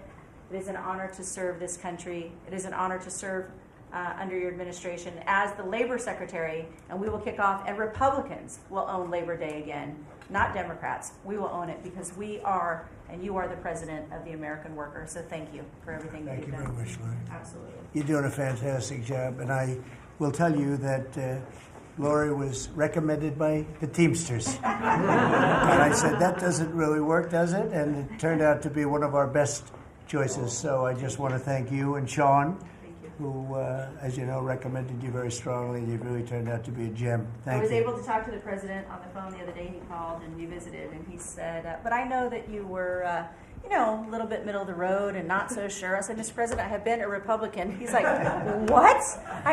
Wait, what? Now I like you even more. So, You're doing a I great job. appreciate it. Thank you, Lori. Thank you. Thank you. Pam? President, I'm working with everyone around this table almost daily on legal issues that we're winning on. But today, because it's Labor Day, President Trump, if I could focus on public safety. not only domestic, but from our foreign adversaries. And Secretary McMahon, I know you know, kids are out of school this weekend. It's Labor Day. And Secretary Duffy, you know, our highways are going to be packed with travelers coming to not only our nation's capital, but all over this country. We're also going to have boaters, Secretary Duffy, right, on our waterways. It is illegal to be under the influence and on a boat. So get a designated boater if you're out on our waterways, whether it's the Potomac or the Gulf of America or the Pacific. Wherever you're out this weekend, people need to be safe. And on an international level, Secretary Rubio, thank you for all your help on everything we're doing, and everyone around this room. But yesterday, there was a big, big win. El Mayo pled guilty, and he was the co-founder of Sinaloa cartel with El Chapo. And there's even a Narcos Netflix series about these guys. Well, now we know the ending. He's going to die in an American prison. They are one of the worst, El Chapo and El Mayo, some of the worst narco traffickers in our world. And he will spend life in prison now. And that's so important because those guys and others throughout this country, throughout this world, have brought into our country drugs, cocaine, heroin, fentanyl, methamphetamines that's killing our kids.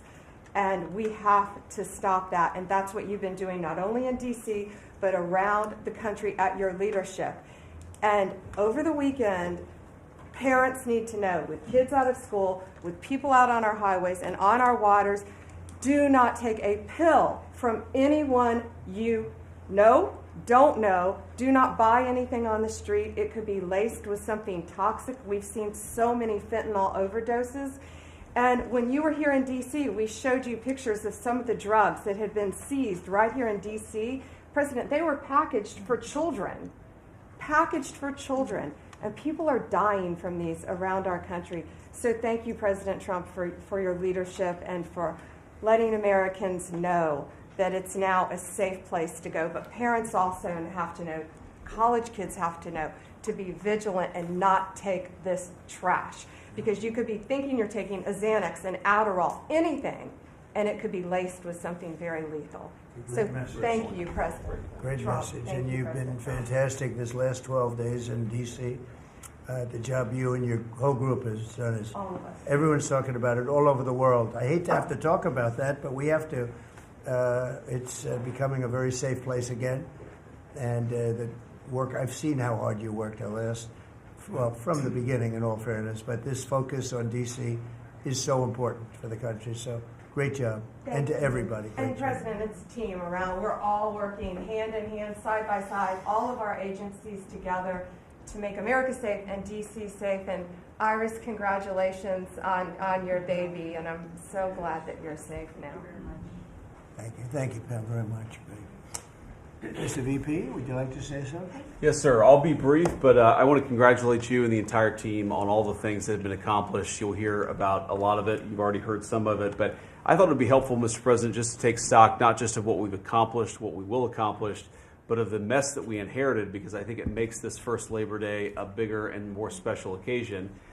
You heard, I think, Christy talk about this, that all of the net job growth under the Biden administration had gone to the foreign-born. Now that net job growth is going to American citizens who deserve opportunity in their own country. That's a great accomplishment. You'll hear, I'm sure, Scott talk about the success with tariffs. People forget that we inherited the largest peacetime deficit in the history of the United States of America. And now, because the president is not letting foreign countries take advantage of us, we're collecting hundreds of billions of dollars, trillions of dollars over 10 years in tariffs from countries and companies that were formerly taking advantage of the American people. You heard Pam talk about the public safety and the success that we've had there. I happen to believe that maybe the most sacred thing that we can deliver to American workers is the ability to live safely and comfortably in their own neighborhoods. Public safety is not just something that should belong to the wealthy. It should belong to every working man and woman in the United States of America. And because of the work of this administration, that is happening.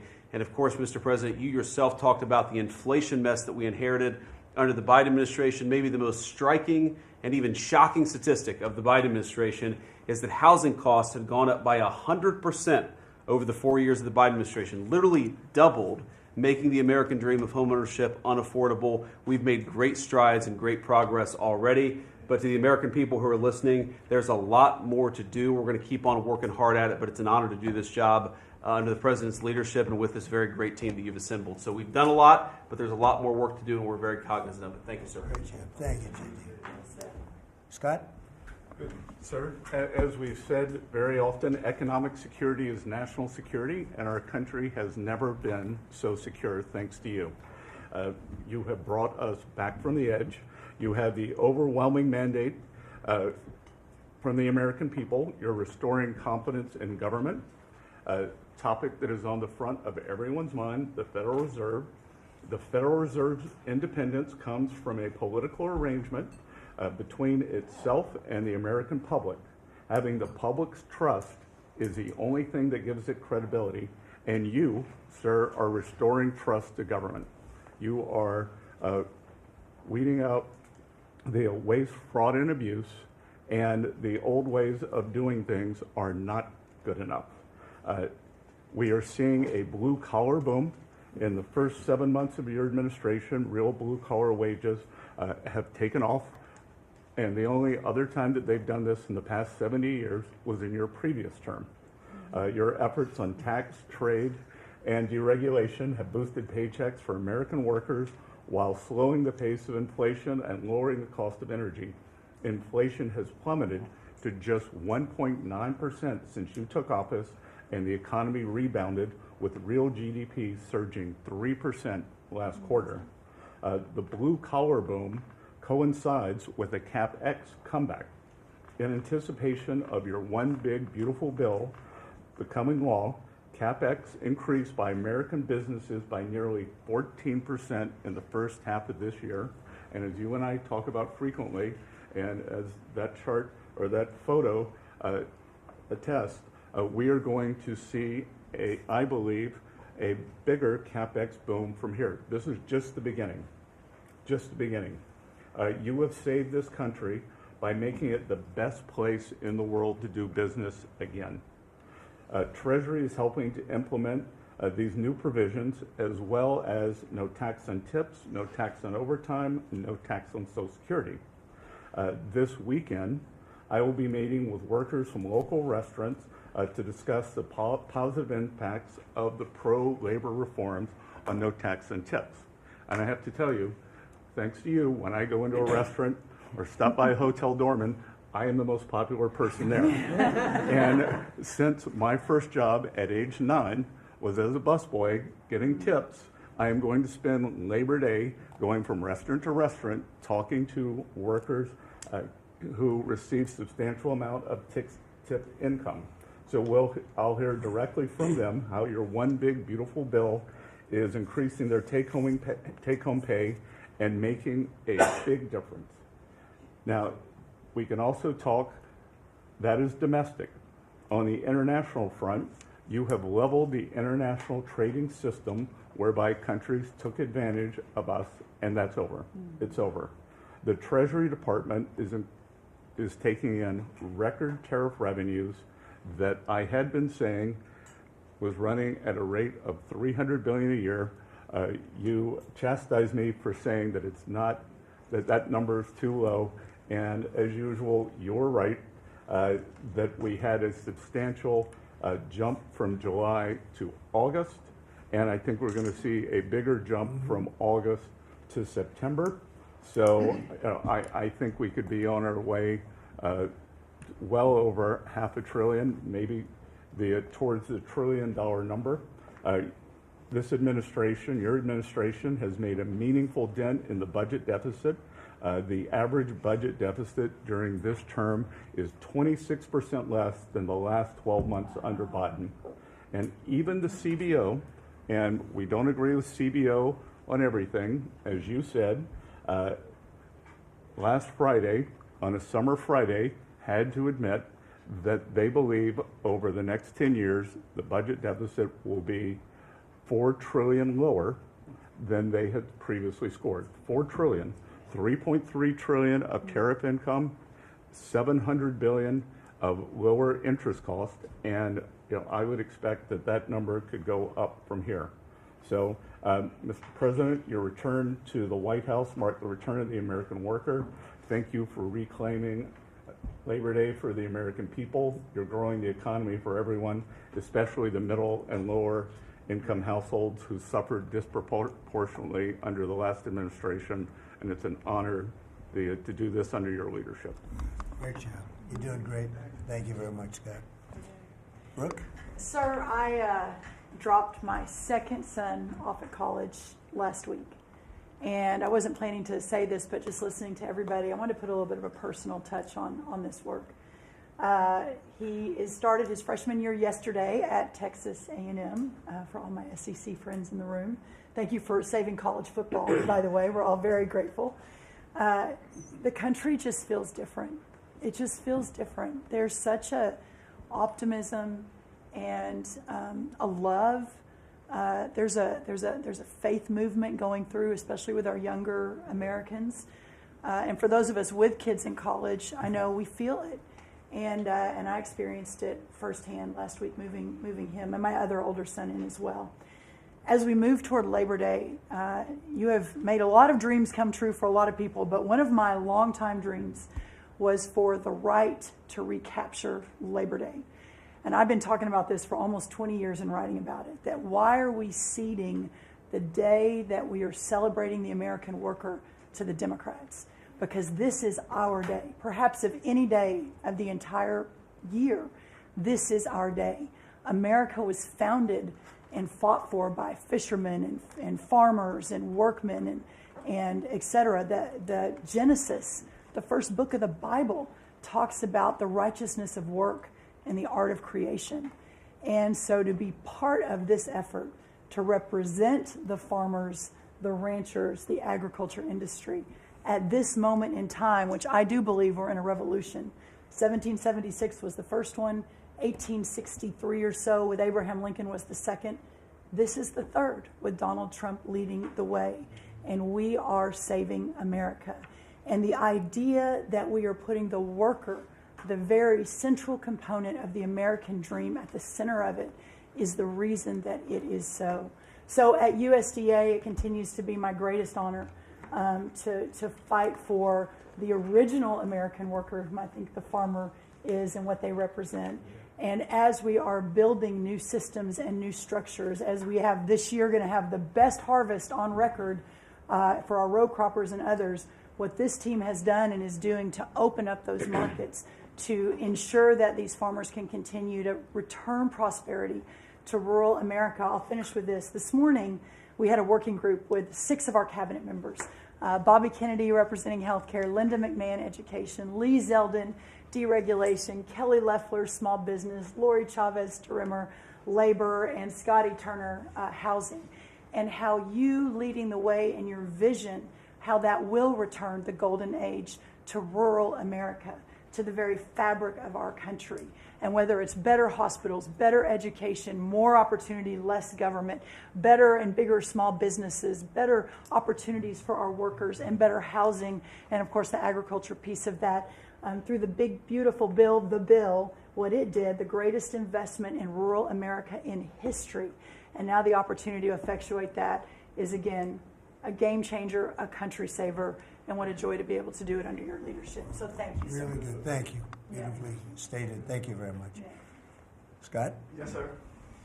Thank you, Mr. President. I'm so grateful to be here to celebrate Labor Day with the greatest team in America. And it is football season, so I'm happy about that. But, Mr. President, I want to say thank you for, as Brooke said, reclaiming Labor Day. And you've been a tremendous champion for the American worker. I come from a hard-working family, as many people around this table do. And so thank you for helping us to change the conversation. And I believe we are changing the conversation around the kitchen table. Mm-hmm. And as everybody knows, you know, my job is to steward HUD. And we have at HUD been very intentional about changing the conversation about the dignity of work and the dignity and the honor of family formation through work. Mm-hmm. And how the younger generation, when they see their parents work, how they're incentivized to work.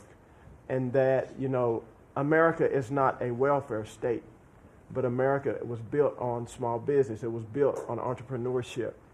And so as it pertains to housing, we're being very focused on that, and even some that receive HUD funding to make sure, like our Section 3, when you receive HUD funding, that you are given opportunities for the most vulnerable Americans that you serve to have work, to have opportunities to work, to have work requirements. Work requirements are not a bad word. That's a great word.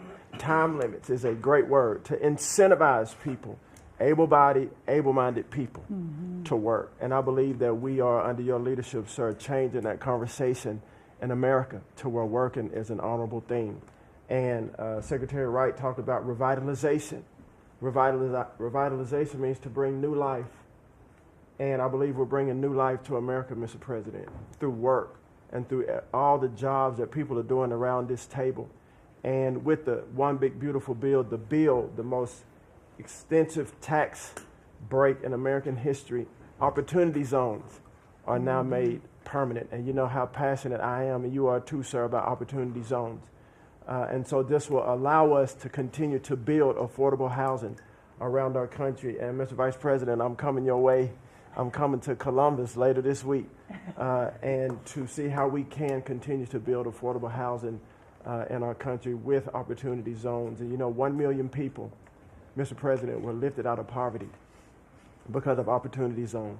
$90 billion of private money was invested in opportunity zones, urban, tribal, and rural. And now that they've been made permanent, we're looking for millions more to be lifted out of poverty, $100 billion to be invested, hundreds of thousands of jobs to be created, hundreds of thousands of units of housing to come online. And so, sir, I sit here very excited about the future of this country. I'm very proud to be at this table, humbled to do so. And HUD, we're on a good path. So thank you for all your support and helping us, sir. Thank you very much. God bless you. And I want to give credit to Tim Scott, great senator from a place called South Carolina that we love, right? And Tim really came up with opportunity zones, and we did a good job of working with him, and together we created something that nobody speaks of very much, but it's probably the most successful thing that's ever been done of its kind. It's been amazing. So Tim Scott deserves a lot of credit for that. Okay? Thank you. Thank you. So Russell, go ahead. Thank you, Mr. President. And I get the opportunity to go hand by hand with all of these people as they move their deregs through the Office of Management and Budget. And I wanted to zoom out for a second. In the first term, you gave us a goal of 2 for 1. And then we outperformed it through your leadership. We came in at around 5.5, 6 for 1. And then as you're running for your second term, you put out a goal that when you put it out, I was thinking to myself, that's going to be a pretty ambitious goal. You said 10 for 1. Well, where we are right now, in just 1 month, in 1 year, basically 8 months, we are at 245 deregulatory initiatives planned by these agencies. That comes out to 30 for 1. So we are making incredible strides. And you know, as you're focused on the details of each one, I mean, these aren't small things. Endangerment finding is one of the most deregulatory things we've in the history of this country. NEPA reform, incredibly deregulatory. WOTUS just came in, which is Waters of the United States. So every single one of these agencies is doing incredible work when it comes to deregulatory, and when you add that to the work being done to get us going on energy, reduce spending, we're going to lower costs for the American people, we're going to be able to have innovative jobs and get them back to work. So thank you for your leadership, Mr. President. Thank you. Great job, Russell. Appreciate it. John, central casting, I call him. He's central. Well, Mr. President, I'm grateful to be with everyone today. And as we're talking about jobs and workforce at CIA, consistent with your directives to all of us, we've embraced your mantra for a leaner, more effective, more efficient workforce. But at CIA, Mr. President, we had an additional challenge because, as you know, at times, our workforce had been misdirected. Its focus put on political narratives, some that even worked against you and always worked against the American people. I heard about that. But under your leadership and your direction, we have been focused back on the core mission of what CIA is supposed to be doing, which is to provide you and this entire incredible team around the table with a decisive strategic advantage in accomplishing your goals. And your success in that regard, the examples are clear and many. With regard to Iran, everyone knows that our DoD partners executed that mission flawlessly. But flawless military operations are subject to flawless intelligence. And as you know, Mr. President, CIA was the backbone in terms of its intelligence operations in providing that flawless execution that allowed you and your team to obliterate Iranian nuclear facilities and set back a nuclear program by years. Likewise, with regard to your ability to prevent and to preempt wars between India and Pakistan, between Armenia and Azerbaijan, between Rwanda and the Democratic Republic of Congo. In all those cases, CIA intelligence supported you and your entire team in making that possible. It's not just you, it's the folks around this table, Secretary Besson, Secretary Lucknick, Trade Representative Greer, and their great successful negotiations on trade and tariffs. Again, it was a CIA workforce working to enable them to accomplish your goals. So as we roll into Labor Day, I tell you that the CIA workforce at the Trump CIA is grateful to be focused on what it's supposed to be, which is helping you prevent and end wars and to make America safer. Thank you very much. You've been really fantastic, but I'm not surprised. I've known John a long time. I'm not surprised at all. Thank you very much. Steve, please. Mr. President, working for this government, for you, is the greatest honor of my life. I tell it to everybody, and I really do feel that way, and I thank you, because it's a privilege to go out there and represent you in your humanitarian effort, in your goals of solving conflicts all over the world. I think there were actually more than 7 conflicts that you've put to bed in the last 8 months. And I hear these, I travel all over the world. In Hostage Square, they talk about you reverentially. It's really quite amazing. I sometimes wish that I had a cam recorder with me and I could put you right there as I listen to it. I was in Gaza, the first American diplomat, on your behalf, and as we delivered food and aid pursuant to your new aid initiative, pushed forth by your great Secretary of State, Marco Rubio, who it is a privilege for me to work alongside. The people were applauding you. The signs were up. I mean, these are people who I just don't think you get the proper credit for it all. We are negotiating multiple entries into the Abraham Peace Accords because of your vision. Azerbaijan, all these different conflicts that we're out there on your behalf on, these are people who have never really seen the world change in this way. Peace through strength really, really works.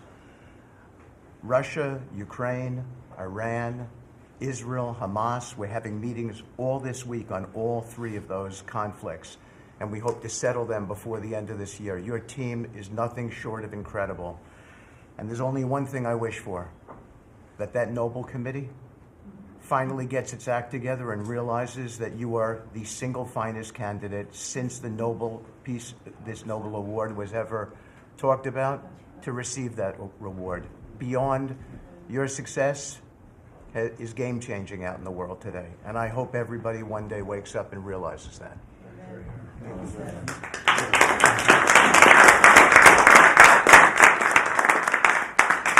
Thank you, Steve. Jamison, please. Mr. President, I like to think of Labor Day as the Trump trade policy day, because everyone around this table and everyone listening knows that one of the major reasons why American workers and organized labor voted for you is because of your trade policy and the policies you've had and advocated for 40 years or more. You have reset global trade policy in the past few months, and it shows that it's been working for American workers. When you look at President Biden, in the last quarter of 2024, median weekly earnings fell 2.1%. In the first quarter of your term, they went up 3.3%. And that's why we're doing the trade policy we're doing. It's to help the workers of the United States of America. And they're the best in the world, but they can't do it without a level playing field. And you have flipped the script. For many years, the other countries had high tariffs and high non-tariff barriers, while we were open to right? To all of their labor and services and goods and capital. You flipped it. Now we have the tariffs, and they have lowered theirs and the non-tariff barriers. And we couldn't have done it without you and the leverage you've created. So between the tariffs and the deals, the hot streak continues for the workers of America. So thank you. Thank you very much. Really good job, by the way. He's a good negotiator. Very good negotiator. Thank you. Please. Yeah. Well, Mr. President, I feel like, as everybody here has talked about how great working with this team is and all, but I do feel a special need that you've given me the privilege of working with the best of America. I get to take care of the veterans. I get to take care of the veterans who Labor Day really finds its roots in, if you think about it. We wouldn't have Labor Day if it wasn't for men and women who would leave their jobs and go fight this nation's battles to keep us free and independent so that they would have jobs to come home to. And over the past few years, they've been coming home to many times a government that was keeping them back, holding them back, taxing them, regulating them. And now we have veterans who represent the bill, the big, beautiful bill, they're the beneficiaries of. And I get to see them all the time because they're receiving the benefit, because they see the jobs, they see the care that they're being given. And these veterans can look at their country with pride, knowing that we're taking care of them, just like you told me to do. When your only statement you said to me, I asked you what to do, you said, go take care of my veterans. Well, that's what we're doing. One of the other things we're doing right now is, for many of you, I love to hear how you're deregulating everything, and I've worked from Congress and worked with many of you before. I get to do the same thing with the largest bureaucratic organization in the government. We're deregulating from the inside. And it's amazing to me because we have such a powerful workforce at the VA who really want to do good, but yet they kept tripping themselves up. They kept making their own, they'd take one step forward and put a regulation in that put them 3 steps back, and it always hurt our veterans at the end. We're taking that away. We're making community care again, Mr. President. We talked about this yesterday. We're making community care a part of our direct care system. So if a veteran wants to get into the community, they have our direct care, and they also have the ability to go into the community. Something that the previous administration decided they wanted to keep everybody inside because they thought it was a fiefdom they were building. I'm telling you, we're not building a fiefdom at the VA. We're trying to take care of a service organization that takes care of veterans. So how do we do that? We made best medical interest, where a doctor can send a veteran to the community a lot quicker without having to worry about miles and time logged and wait times. Just get them the help they need. We've actually expanded out, and it's made a difference in this regulation, and also unleashed a workforce that is now free of the collective bargaining agreements and other things that have kept them from being able to do the job of national security that they've been intended to. I'm actually giving them the benefit of the doubt to actually go be the workers that they're called to be, and that's what Labor Day is about. The VA is going to have the best workers. But just to let you know how that's working out, wait times at our hospital are going down because we're getting them into our hospitals or into community care. And then one for you, Mr. President, you heard about this a lot, and that was backlogs. At the backlog when I first came in, I've said this before, in February we had over 260,000 backlog. That means over 125 days of not getting an answer. In just a little over 4.5 months, we've dropped that over 100,000. We're under 150 and heading down to historic lows. We'll be within the next month lower than any time under the previous administration at all. That means our veterans are getting the help they need. So when you look at it this way, we've opened new facilities. We've put new facilities in places where workers can get to. We've expanded out hours, over 1 million extra hours, so veterans, younger veterans in particular, can get off of work and bring themselves and get their appointments in after hours or on Saturdays. That's what it means to be in the Trump administration. That's what it means to take care of veterans. That's what it means for Labor Day, because you can't forget the ones who fought for us to be on this table today. And it's all because of what you've done and the progress that we've made. Well, you've done a tremendous job, and I hear it all the time.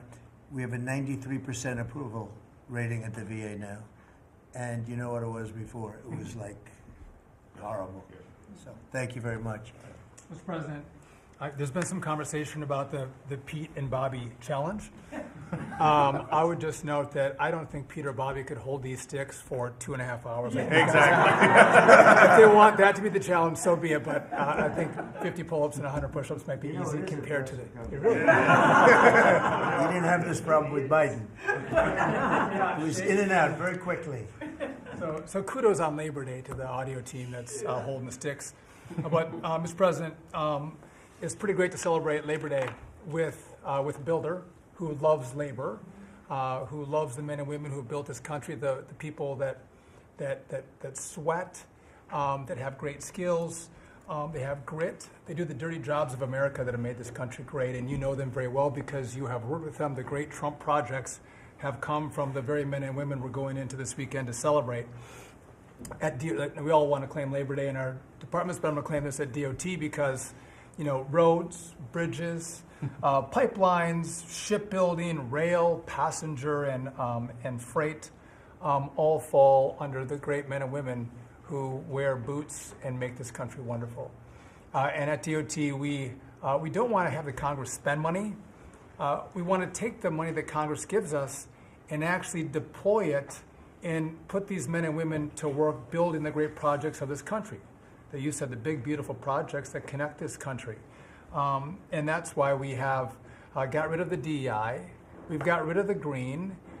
We've done what we can to streamline the regulation to move these projects faster. Time is money. And time has been money. Even Democrats agree now that it takes too long to go through the regulatory process. So we're going to move these projects faster, putting the great American worker back to work. I want to make a quick comment. We've all probably talked about this horrific accident in Florida. And I appreciate the help of Christy and Marco on this very issue. But in May, we said, listen, it's a safety issue if you can't proficiently speak the English language. And we gave states a little over a month to comply. And Washington, California, and New Mexico have refused to comply. And by the way, this individual in Florida received a CDL from Washington, from California, and received a speeding ticket after our rule went into place, and they didn't stop him. And had they taken him out of service, he wouldn't have been in Florida, and we would have 3 beautiful people alive today. And I make that point because it's the work that maybe no one sees that then shines a light when horrific things happen, but also that your cabinet works together and teams up to make a difference for the American people. Real quickly, so we have a safety mission at DOT. I don't know that you'd think of the transit unions in the greatest cities of the country, New York maybe being one of them, that support us, but they do, because the violence in the subways and on our buses across the country, the transit workers are the ones who take the most abuse. And they're grateful for the mission of everybody around this table fighting to make their communities safer. So I appreciate everyone's help on that. But the transit unions love the effort that all of us have put in together. One quick FAA. We are about to put out a request for proposals for a big, beautiful bill. We got build. We got $12.5 billion in the big, beautiful bill. We need more, but this is a great start. I expect the middle till the later part of July, we'll be through the process to bring the proposed integrators to you for selection, so we're looking forward to that. We will have the most, I'm learning from you, this is going to be the greatest contract ever crafted in the federal government for this build for air traffic control. Really, it's innovative, and we have unique tools at FAA. It's going to be a great contract. Bobby left me out of the windmill conversation, Bobby, so there was a study done in the last administration that said if you build windmills 1.2 miles, within 1.2 miles from a roadway, it can mess up the automation and technology on a car. Same thing 1.2 miles from rail. The last administration buried that report, Mr. President. And so now what we've said is, what we're going to do is say, listen, I'm sorry, it is a safety risk to build windmills this close to roads. By the way, they want to build them by roads and by rail. We're going to say no more. It is a safety risk, and we have a report to show that. And just real quick. Good idea. That's great. Good team effort. I wasn't invited to the party, but I'm still going to throw you from the party. Maybe next time, Bobby. One last thing. We have this Mars to Moon mission at NASA. No, Moon to Mars mission. Sorry about that. But sometimes people think that space doesn't matter to them. But if you look at every rocket that's launched, the machinists, the truck drivers, the electricians, the welders that build these rockets, in the industry that has developed over the course of the last 10 years in space, it's truly remarkable. It's not just rich guys sending up rockets in partnership with NASA. There's a whole industry of working men and women who we celebrate this weekend that build, refurbish, design the rockets that are making America the leader in space. So thank you for your leadership, and happy to celebrate this weekend with you, Mr. President. Really great. And he is doing a good job at NASA too, and we are, I think we'll have some pretty exciting announcements, and you enjoy it. and fun. I said, how about temporary? He said, well, can I go a little bit longer? He loves it. He loves it. And he's doing a really good job. Thank you very much. Appreciate it. Howard, please. So, making America great again is one of the key statements, and people don't always understand what you mean. So, we always talk about 1870 to 1913, but in the mid-1980s, America owned more of the rest of the world than they owned of us. We owned $140 billion of the rest of the world net of what they owned of us. And when you came into office this time, the rest of the world owned $24 trillion more of our assets than we owned of theirs. And so when people argue with you about, the trade deficit is nothing, the trade deficit sends 1.2 trillion of our dollars to them. And what do they do with it? They buy the great America. Because when we learned in college, what we learned was that if you keep printing these dollars, they're supposed to devalue. But the problem is we're too smart. We invented the light bulb, the transistor, the GPU. So they keep buying us. And the only president ever to understand that, you understood it in the 80s and the 90s, and I used to see you on TV and you'd say, God, what are these people doing? And finally we've changed it. So let's go over what we've changed. So Japan and Korea, they're never going to open their markets to us. So we've negotiated $900 billion that they're giving you to invest in national and economic security in America. The European Union, the second largest economy, $20 trillion. And all the experts said you'd never get a deal done with them. And watching you in Scotland was my favorite thing, right? 15%. They'll pay us 15%. And we will pay zero. So we can export to their $20 trillion economy, and they can pay to come to the great American consumer, right? So, a couple of other things.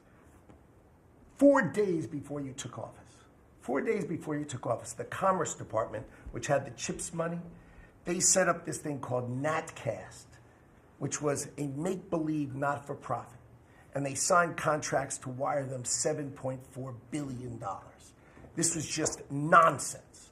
So we stopped the payment. We've got the money. It's an illegal thing to try to set up a department that's not the Department of Commerce, that kind of acts like the Department of Commerce. And what was it filled with? All these people who work for the Biden administration. I mean, it's exact corruption that you talk about. $7.4 billion now clawed back. Last week was the most fun. In 1 week, Intel came in, right? The Biden administration had given $11 billion to Intel, given it to them, done. Corporate just gift. And you turn that into really, it was like less than 5 minutes of conversation, and Intel agreed to give us 10% of their company, which of course was worth $11 billion. So it's not socialism. This is capitalism. If you give someone $11 billion who's just building in America, they're not doing something special, they're building in America. And their CEO told the president he didn't need the grant. And you said, well, then why don't we get something for it? So it's amazing. You're going to watch semiconductors come home, right? We don't produce semiconductors. We've got $165 billion for TSMC, but you're going to watch the whole ecosystem come home because Donald Trump is the only president who understands the magnet to make them come home is one word, which used to be a favorite word. Now it's dropped to number 4, which is tariffs, right? Tariffs are going to bring semiconductors home. They are going to empower Bobby to execute MFN. Tariffs are going to be one of those tools that he's going to use to do that. We're going to do it for furniture. We're getting autos. We got steel, aluminum. I mean, it has been a blast, a blast. So 2 more things.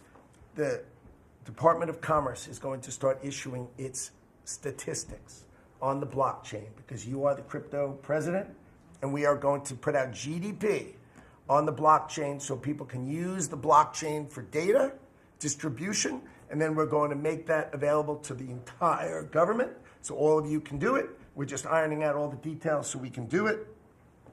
patents. We have given tens, if not hundreds of billions of dollars to universities for them to do research. And they invent things. And you know who owns those patents? The universities.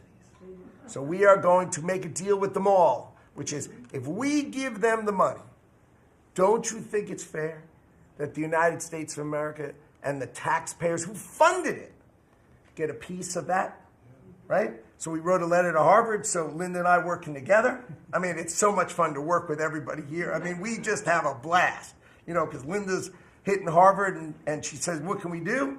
And now we send them a patent letter and we'll hit them again. So we're having fun together. This is the greatest cabinet working for the greatest president, and I just want to say thank you. I'm having the time of my life working for you, Mr. President. Thank you. That was very well stated, wasn't it? Some things people don't think of too much. Thank you very much. Great job. Pete? Sir, well, amen to what Howard said. And I would just say, heading into Labor Day from the American military, sir, we happen to be the largest employer in America. We like to think we have a different form of employees who need to be the toughest and the strongest and the most well-trained and the most lethal. And under the previous administration, and for decades, frankly, it was social justice, it was political correctness, it was divisive ideologies seeping into the ranks and changing how well we do our job. No more. Now it is only merit-based, gender-neutral, colorblind. The best of the best from the top to the bottom. That's our expectation. And sir, you've enabled that. So from the troops directly, which they ask me to say all the time, thank you for your leadership, for your boldness, for your clarity, for common sense, for providing a shield for the rest of us to put America first and to apply peace through strength. We're in the strength business. That's our job, is to stand behind everybody here and alongside John in everything they do to keep the country safe. And the world is noticing. And I wish everybody could. There were two meetings yesterday that I think tell the story. One was, because today happens to be the 4-year anniversary of what happened in Abbey Gate in Afghanistan. Mr. President, you had the families in, who you've met with multiple times, who, when the cameras were on and not on, acknowledged, sir, you were the only one that gave them a proper greeting, that recognized what they gave their sons and daughters in the debacle that was the withdrawal in Afghanistan, that we will bring accountability for at the Defense Department through our investigation. That's good. But at the same time, the world sadly took notice, whether it was Israel, whether it was Ukraine. Those wars never would have started if you were president. Instead, they looked at the foolishness of Joe Biden. Under your military, your Pentagon, we are restoring deterrence. Whether it's Midnight Hammer and those beautiful B-2s, 37 hours straight, whether it's counter-drug operations in our own hemisphere, whether it's the border, working with Christie and the national security team, whether it's LA, whether it's Washington, D.C., you name it, whether it's Europe. Our allies paying 5%, now our allies in the Indo-Pacific stepping up to do the same. That's a recognition that American leadership is here. And then in the second meeting, we were talking about what we're doing in D.C., and Pam's taking the lead. I have to say, just pause for a second. When I look around this table, yes, there's a national security team of Steve Witkoff and John and Scott and Howard and the vice president and Susie and Christy and Tulsi, but to every person here, we work together on a daily basis. And if you call me and I call you, the answer is yes. How do we do it together? I think that's exceptional. It's what the American people deserve, and you've demanded that, sir. So I very much appreciate it. In that meeting on D.C., I started my sentence by saying, the Department of Defense, to which you said that just doesn't sound right. So maybe next time we're here, my card will read Department of War. We'll see. But it's not, here's the thing, here's what people miss. It's not just about words. It's about the warrior ethos. It's about what the department is supposed to do. George Washington started the Department of War because he wanted us to win our wars. Our founders didn't want endless foreign entanglements. They didn't want endless contingencies and deployments. They wanted an empowered military that the handcuffs were taken off to fight to win and then bring those troops home. So my platoon in Guantanamo Bay, our motto was, those who long for peace must declare for war. We must prepare for war. We don't want war. We don't seek it. You are the peace president, sir. Because we are strong, our enemies know what we will do. And so whether it's Secretary of War or Secretary of Defense, That warrior ethos is changing. We're going back to basics. Our drill instructors can be drill instructors again, sir. So from the minute of the tactical of standards to the strategic of B-2 bombers, we're focused on what matters. Had a meeting yesterday on Golden Dome for America, which is on track to deliver strategically for the American people. Munitions and the Deputy Secretary making sure our stockpiles are overflowing. That's our job. I'm an honor to be a part of it, sir. Thank you for your leadership. That's great. I think I like Department of War better, but we'll make that decision, right? But you've been great. Thank you very much, sir. So Marco, go ahead. Well, Mr. President, first of all, everyone's made this comment already and needs to be echoed again. You were elected as the President of Working Americans, and that's why this Labor Day is so meaningful. For me personally, this is the most meaningful Labor Day of my life as someone with 4 jobs. And so...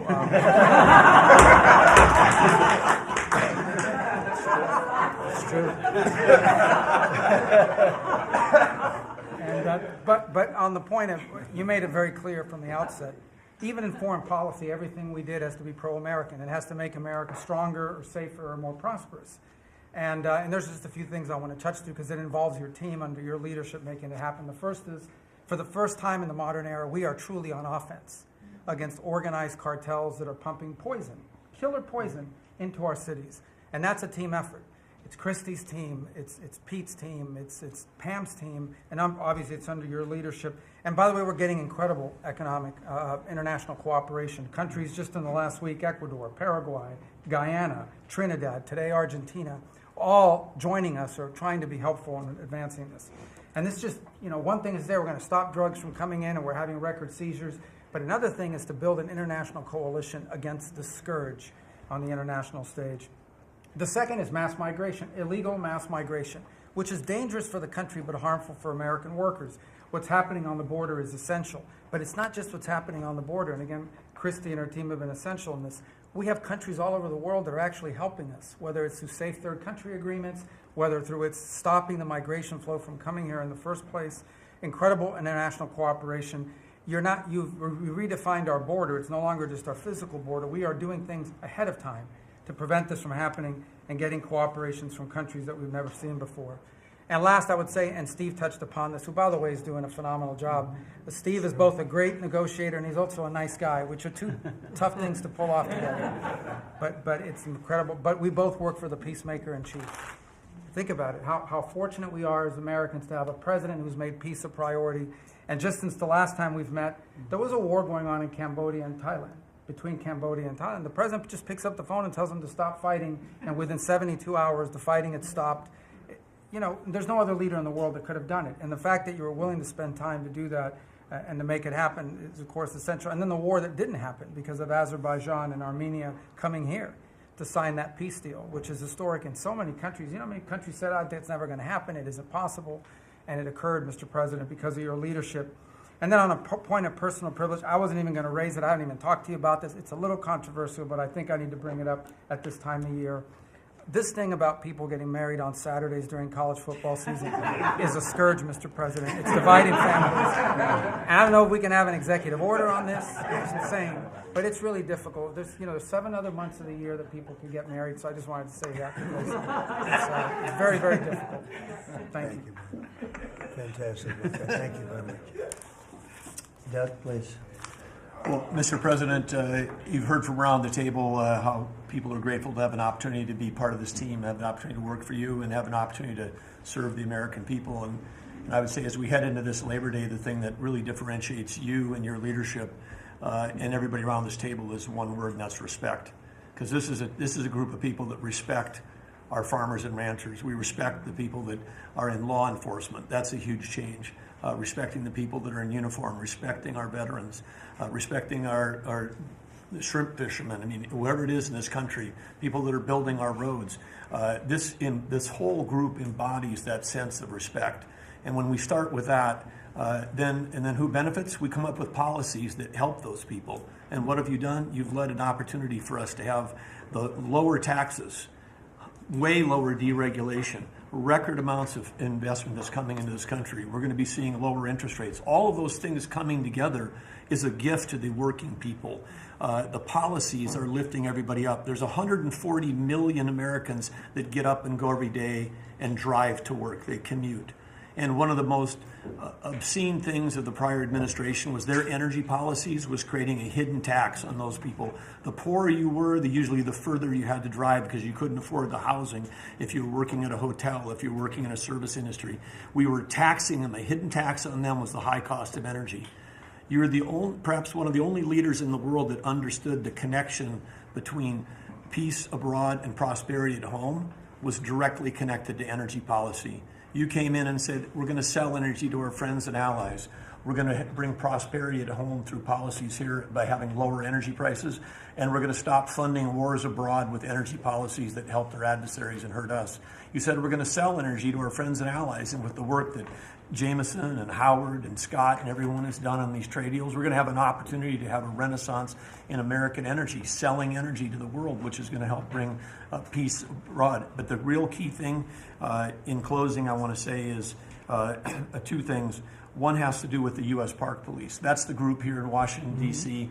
They're the oldest uniform law enforcement group in the nation. You coming out and visiting with them in person before they went out on the surge. Not only are carjackings down, muggings down, homicides down, everything down, morale is through the roof. Just like Pete saw, we've got record people signing up to want to be part of our military. You have breathed life back into the profession of law enforcement. Your respect for law enforcement is so incredible. It's making a difference. And then us giving them the tools. On a lighter note for everybody here, one of the rules that under President Trump we were able to change for the U.S. Park Police was they could do a pursuit. I was shocked to find out when we were talking to them, like, oh, you pull somebody over and they just drive away and you can't pursue them? I mean, and they said, no, we can't. They said, all rules. We got that rule changed in 24 hours because of President Trump's leadership. The next night, they had so much fun. They pulled people over. They started to take off. They chased them. They stopped them. And then the bad guys, some of these were in cars that had stolen plates. So they take the plate off. They steal them off somebody else's car. They know it. The plate doesn't match. They know they're doing this thing. The bad guys in the car said, What, you're not supposed to chase us. Like you're breaking the rules. The bad guys are telling us to bring them. No, we're back in action. So it's like, and so the morale is high. They all wanted to say thank you to you. Yesterday you announced increasing the number of U.S. Park Police that we're going to hire. This is the group that protects not only our sacred monuments of democracy here, but also the Statue of Liberty and the Golden Gate. This is a great group. But on behalf of all law enforcement, we say thank you. And as Chris Wright was talking about electricity, I want to close with that. We've solved amazing things in 7 months, but the big challenge we have against the remaining is, solving Iran's nuclear thing, that was an existential threat. China beating us in the AI arms race, that's an existential threat. We finally have a president who talks about it. You talked about it in your opening remarks. You've signed executive orders. You understand that essentially we used to say hundreds of years ago, people started saying that knowledge is power. But now, for the first time in history, we can take electricity and we can convert it into intelligence. So it's flipped. It's no longer knowledge is power. Power is also knowledge. And while we're ahead in the technology, we're way behind China on the amount of electricity they're bringing online. And your strong position to support affordable, reliable energy using our nation's resources, including those across the Department of Interior, bringing back coal mining, bringing back mining, bringing back timber. All the industries that have been killed in this country are coming back to life because of you. And with your leadership, we have a chance to not only win the AI arms race, but actually dominate it the way we're dominating in other things. So thank you, Mr. President. Thank you very much. And we're leading that race right now by a lot. And we're going to keep the electricity coming. You know, in China, they do it very quickly. They have one person that says, do it, and that's it. But essentially, we have one person that says, do it. And we've given that order, and the job they've done has been amazing. And I want to thank again, Lee, what you're doing in that regard is so important. And the rapidity, just as fast as them, because it's a question of a week versus a day, and that's not going to make the difference. But you've done fantastically, and Doug and Chris, amazing job.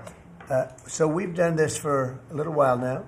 I don't think you've ever seen anything like it, and I think Sean was right.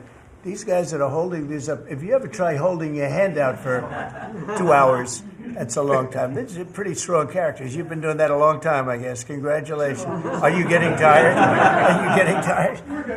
I'm looking at these guys. They look like they have no problem. It's amazing, actually. I think they would have beaten you guys in the test.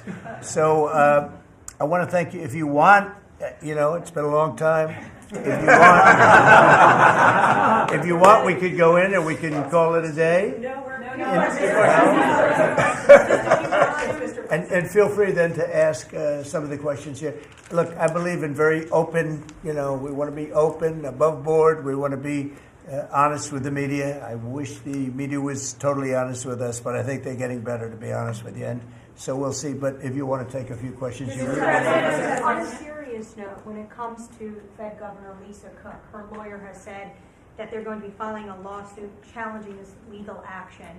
What is your response? Are you prepared for a legal fight? And then a little bit more. Oh, sure. Always. You always have legal fights. Look, I had a legal fight that went on for years with crooked people, with very horrible people that have been found out now between John Ratcliffe and Tulsi and Pam. And I mean, the things that we found out, of course, it's a very, very sad group of people. But no, she seems to have had an infraction, and she can't have an infraction, especially that infraction, because she's in charge of, if you think about it, mortgages, and we need people that are 100% above board, and it doesn't seem like she was. Yeah, please. Mr. President, first, I would love to ask you a serious question, but I have to tell you the biggest pop culture news of the year broke while we were in this cabinet meeting. Travis Kelce and Taylor Swift are engaged, and the world wants your reaction, sir. Well, I wish him a lot of luck. Oh. No, I think he's a great player. I think he's a great guy, and I think that she's a terrific person. So I wish them a lot of luck. On a serious note, Mr. President, in May, Secretary Rubio said that they were aggressively removing visas of Chinese students. Yesterday, you said you wanted to allow 600,000 Chinese students to study in the United States. Could you and the Secretary clarify what is the policy on Chinese students in the United States? Well, we think we're getting along very well with China. And I'm getting along very well with President Xi. I think it's very insulting to say students can't come here, because they'll go out and they'll start building schools and they'll be able to survive it. But I like that their students come here. I like that other countries' students come here. And you know what would happen if they didn't? Our college system would go to hell very quickly. And it wouldn't be the top colleges. It would be colleges that struggle on the bottom. And you take out 300,000 or 600,000 students out of the system. I like having, and I told this to President Xi, that we're honored to have their students here. Now, with that, we check and we're careful and we see who's there, and Marco wants that. We spoke, we're in the same position. But we have a tremendous college system, the best in the world, nobody even close. That's why China sends them here. And you can call it an industry if you want, but you're talking about millions of people. And I'm honored to have the students from China come here. And we're just getting along very well with China. And it's a different relationship than we had for years, where they took hundreds of billions of dollars, just sucked it right out of our country. They respect us again. I respect them. The relationship is very good. I think it's important that these are two very major powers, nuclear powers at that, but two very important powers. You know, when I get along with Putin, when I get along with President Xi, when I get along with these people, that's a good thing, not a bad thing. We're tough and we're smart and we're strong. We get along. It's a lot better than not getting along. You had somebody in here before. The war should have never started with Ukraine and Russia. It would have never started. And Putin said that himself. President Putin said that himself. So we want to see college students come in from countries. There are some countries that we can't necessarily say that. These are places that have ideologies that we can't live with. So there are some areas, some countries that we can't say that. But we're honored to have the students come here. Please. Yeah, please. Yesterday you said that within 2 to 3 weeks we have a pretty good conclusive end to the war in Gaza. What did you mean by that? And could you tell us? On what? In the war in Gaza. Yeah, what about it? You said in 2 to 3 weeks we would have a conclusive end. A pretty good conclusive. There's no conclusive. It's been going on for a long time. You're talking about, I guess if you really add it up, Steve, you're talking about thousands of years, okay? It's been going on for, there's nothing conclusive, but hopefully we're going to have things solved very quickly with regard to Gaza and also with regard to Ukraine and Russia. Mr. President, who are you considering for the replacement to nominate for Lisa Cook, and what economic background or history are you? Well, we have some very good people for that position, and I think we have some very good people. We're down to, I mean, I think I maybe in my own mind have somebody that I like, but I deal with Scott and I deal with Howard, and we're dealing with a lot of people actually that are going to be involved in that decision. Ultimately, it's a very important decision, as we see. I mean, I got a bad recommendation when I went with Jerome Too Late. You know, it's just, he's too late. His nickname is Too Late, costing us a lot of money, hurting the housing. I mean, our housing industry is good, but it could be phenomenal. Most of this country, in economic terms, has been phenomenal. We've never seen anything like it. Because of him and his high interest rates, the housing is less than it could be. We're going to get that straightened out very quickly. He gets out very quickly, fortunately. He's been the wrong guy. Not a bad person, I don't think, but you know, I do think he has motives, by the way, but I don't consider him. I've dealt with worse. But he hasn't done the job. The recommendation from a certain person was not a great recommendation. That person vouched for him, but we're doing a very careful study. We'll see what happens. Look, we just put a very good man in one position. We might switch him to the other. It's a longer term and pick somebody else, but we're very happy with the person we have in there. And we'll have a majority very shortly, so that'll be great. Once we have a majority, housing is going to swing and it's going to be great. People are paying too high an interest rate. That's the only problem with housing. We have to get the rates down a little bit. And when we do, it's going to be a tremendous difference. The country is doing so well. It sort of blows through the fact that we have a man who's too late and not doing a very good job. Please, in blue. Mr. President, regarding crime in D.C., something that might help especially ladies is being able to carry. I know you've talked about reciprocal carry. Would you like for that to apply here in Washington, D.C.? When you say carry, I assume you're talking about carry what we're talking Concealed about, right? or... Yeah. In other words, carry a gun. Is that right? Would you like to carry a gun? I would like to, yes, sir. You'd feel a hell of a lot better, right? I absolutely would. I agree with you 100%, okay? Okay, great. But I'll tell you, within another couple of weeks, it's hard to believe what's been accomplished in 12 days, but within another couple of weeks, you won't have to carry. You're not going to have to carry. You're going to be safe. People are safe now. The turn has gone fast. I knew it was going to go fast, but this turn has gone really fast. And within a month or two, this is going to be one of the safest places in the country. I have no doubt about it. And we'll do an extension. We'll work with Congress, or I could declare an emergency, but I don't think that's going to be necessary. We'll work with Congress. We're going to be working with Congress. I spoke with our great speaker, and I will be speaking to John Thune, and we're getting tremendous support from Congress, especially maybe here. Everybody wants to see our capital be great. Could say be great again. You know, it's such a beautiful place, but if you have crime, nothing looks beautiful. So, but you won't need to carry a gun, but if you do, well, I would like to have the option, just in case. Well, a lot of people feel that. Also in other blue cities, you've got Karen Bass in Los Angeles, Brandon Johnson in Chicago. It seems to be very popular here, the fact that people can walk around, go to restaurants, shop, not have to worry about their safety. If blue city mayors oppose those efforts in their cities, do you anticipate that Democrat voters are going to take it out on them at the ballot? I think so. I think that crime is going to be a big thing. And we are the party, the Republicans are the party that wants to stop crime. We're against crime.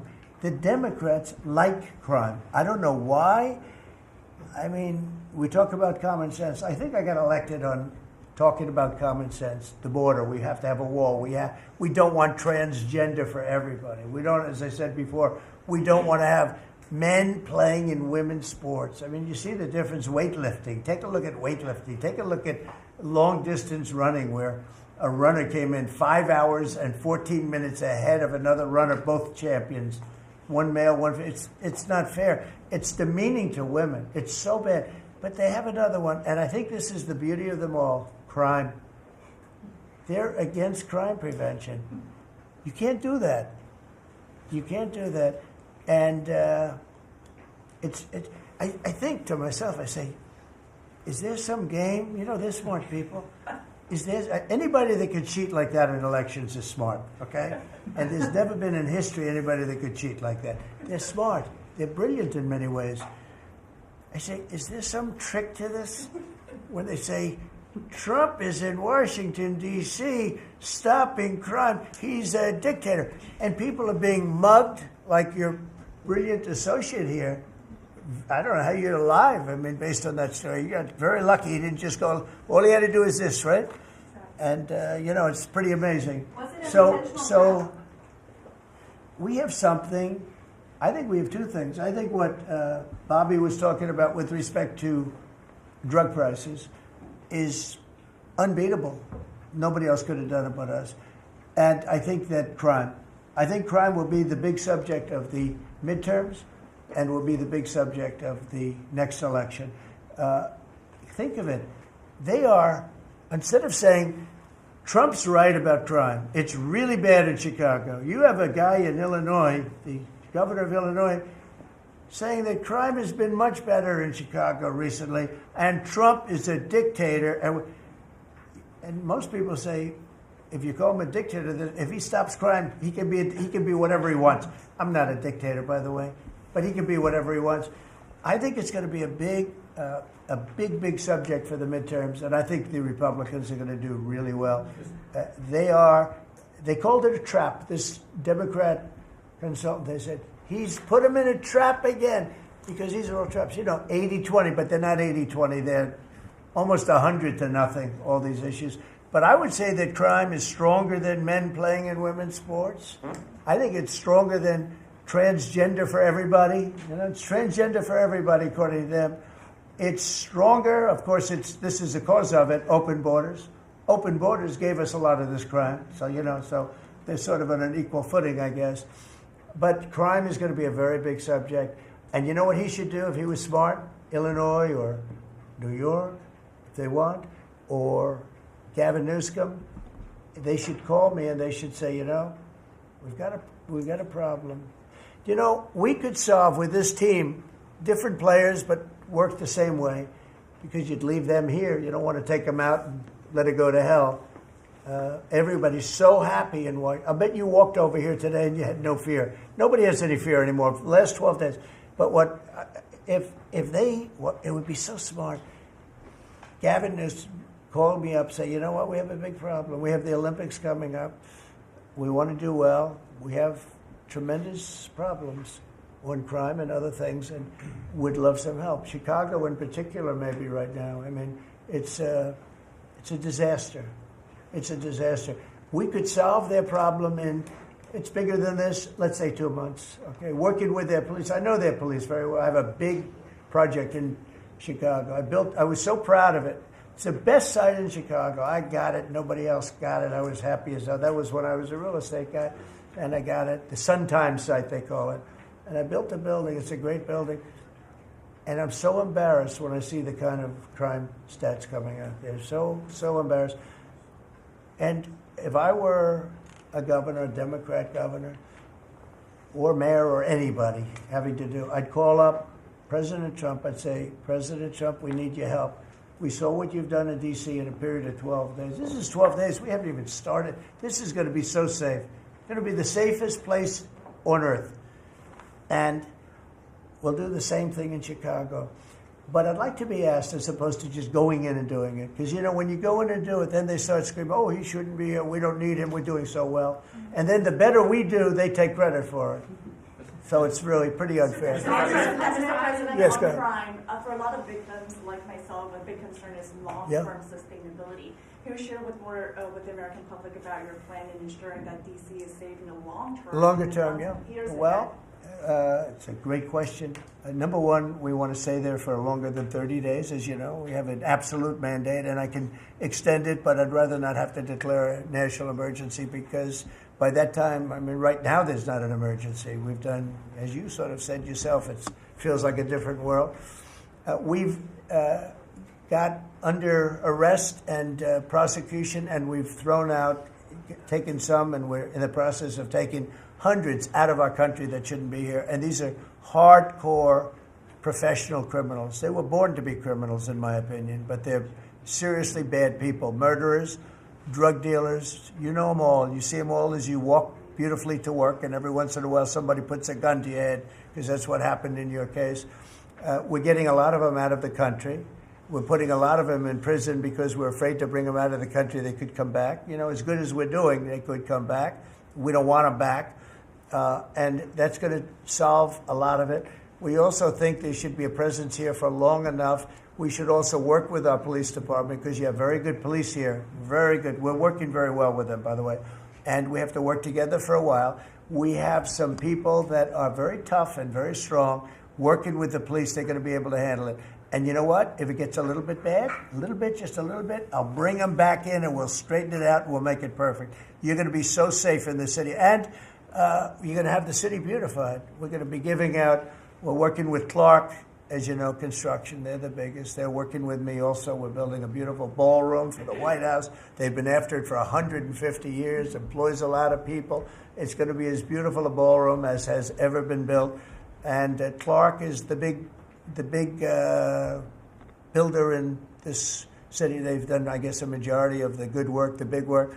And we're working with them on the beautification, the fixing up of the roads, the fixing up of the medians, between the roads, so cars don't wrap into each other. They wrap into. I have one piece sitting on the ground for weeks. This was a year ago when I had to come in, unfortunately, for fake court cases. And I looked at the condition. We have it fixed up a lot right now. You know, the tents are removed and a lot of things have taken place. But I'd come into this city and I'd say, boy, does it look bad. The filth on the roads, the medians were broken and always laying down and nobody would fix them. And all of that, well, we're going to have new medians. We're going to have a nice topping put on the road. We're not going to rip the roads apart and start a construction project that lasts for 2.5 years as they rebuild the road, which they don't have to do. And we're going to have this place so beautiful. That's going to be a part of it. Now, the biggest part is crime, but it's also a part, you know, when you see a dirty city, it's like I told, I don't know, it became the #1 thing viral. I said my father, he's a smart guy, he's a great guy, he's a loving, wonderful father, but he could be a little on the tough side. He told me that, son, when you walk into a restaurant and you see a dirty, filthy door going into the restaurant, don't go there because the kitchen's dirty also. When they see a dirty Capitol, the rest of the world, they lose a lot of respect for our country. This Capitol is going to be so beautiful. We're going to have new poles, new lights, new fences. It's stuff that, when you add it up, it's money, but it's peanuts compared to what we're talking about. And we're also going to have great safety. Mr. President, I wanted to ask you on crime and also a question on foreign policy that maybe other officials can weigh into. And on crime, Iris shared her story, and you mentioned, people going. That was a terrible story. Because I'm just amazed she's here.